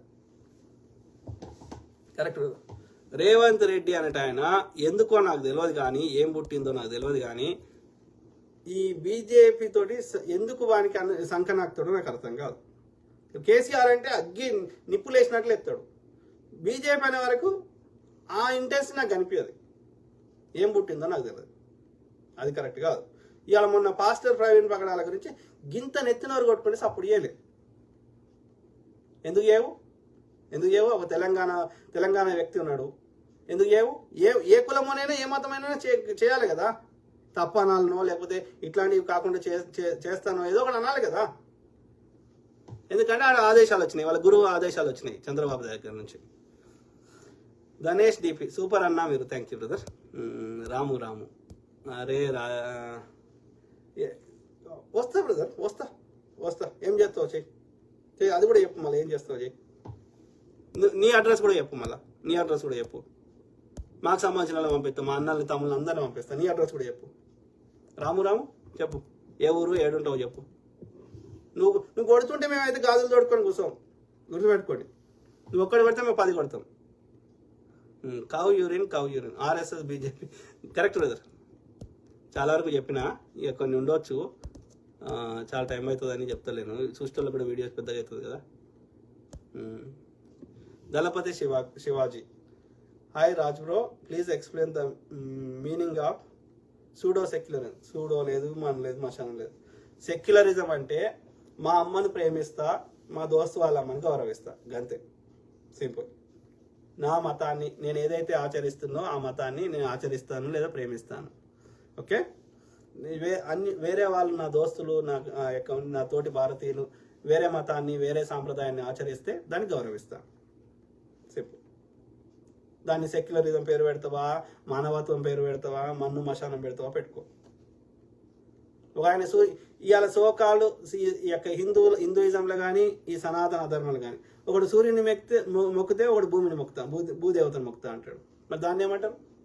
అంటే సూర్యుడు మొక్కేది ఒక మతము, ఈ భూమిని మొక్కేటోడు ఇంకో మతం అవుతారా? ఇక ఇద్దరు కొట్టుకుంటారా? వీడు చెప్పిందే నిజమైతే భారతదేశంలో క్రిస్టియానిటీ రాకముందు, ఇస్లాం రాకముందు వాడు కొట్టుకోలే, అడ్డబొట్టు నిలుబొట్టు వాడు కొట్టుకోలే. ఇలా శ్రీశైలంలో నిలుబొట్టు బాపనోడు ఉండడు, తిరుపతిలో అడ్డబొట్టు బాపనోడు ఉండడు. కొన్ని సామాజిక వర్గాలని శివుని మొక్కేటోడు, విష్ణుమూర్తిని మొక్కడు. ఇవాళ ఇదే చిన్నజీఆర్ గారిని శివుని మొక్కమని చూద్దాం. ఇస్కాన్ గాడిది కొడుకులు, ఈ చిన్నజీఆర్ గాడు మా దోస్తు గాడు, వాడు చాలోడు, షికాగోలో ఉంటాడు, వాడు నాతో పాటు మాస్టర్ చేసిండు. అంతకుముందు శివుణ్ణి, ఆ యొక్క భవానీ మాతని, దుర్గామాతని ఇవన్నీ పెట్టేటోడు, చండీ యాగం చేసేటోడు. వాంతోడు చండీ యాగం బంద్ చేపించిండు, శివుని యొక్క విగ్రహాలు తీసేపించిండు. చండీ యాగం బదులు సుదర్శన యాగం చేయించిండు వీడు. ఆ ఇస్కాన్ గాడిది కొడుకులు శివునికి సంబంధించిన అన్ని తీసేపించారు. దమ్ముంటే చిన్నజీఆర్ గారిని శివుని మొక్కమని చూద్దాం. అద్వైతం ఆదిశంకరాచార్యులే కదా 4 దిక్కుల 4 మఠాలు పెట్టింది, అద్వైత కాన్సెప్ట్ని పెట్టింది. దెర్ ఇస్ నో ద్వైత్వ లేదు. ఆ చండాలం లోపల కూడా నేనే ఉన్నా, నేనే పరమాత్మను ఉన్నా అని చెప్పిండు కదా, ఈశ్వరుడు ఉన్నాడని చెప్పిండు కదా, రైట్?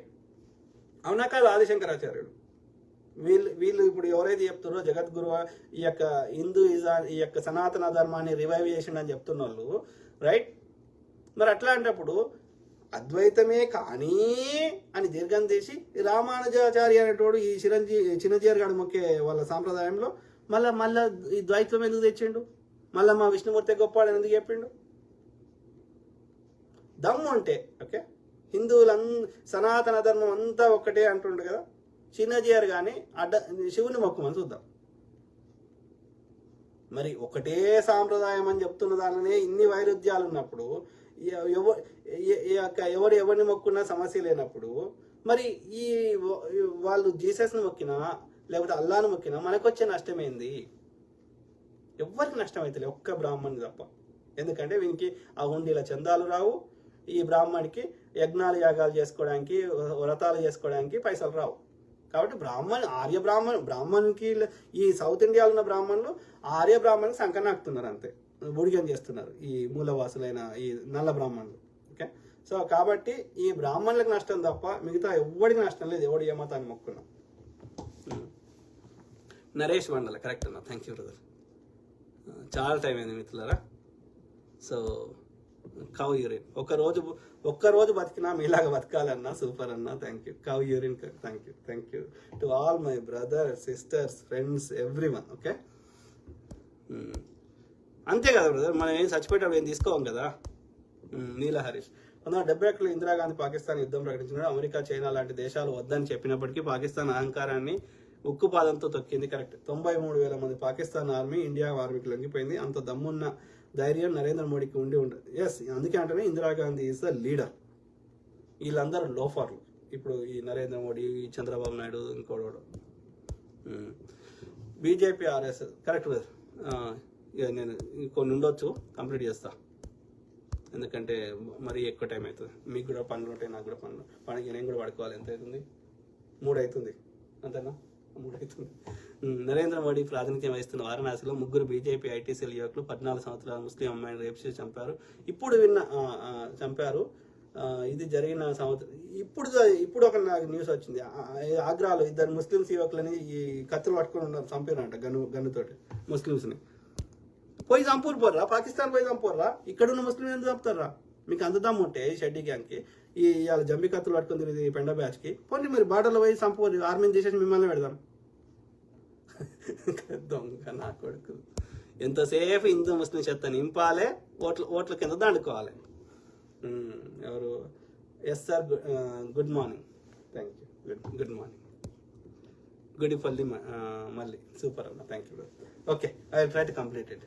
ఓకే, అందరు బాగుండాలి, అందులో మనం ఉండాలి, సింపుల్. ఓకే, సర్వే జన సుఖినో భవంతు. Okay, God bless all, take care and have a great day. Bye.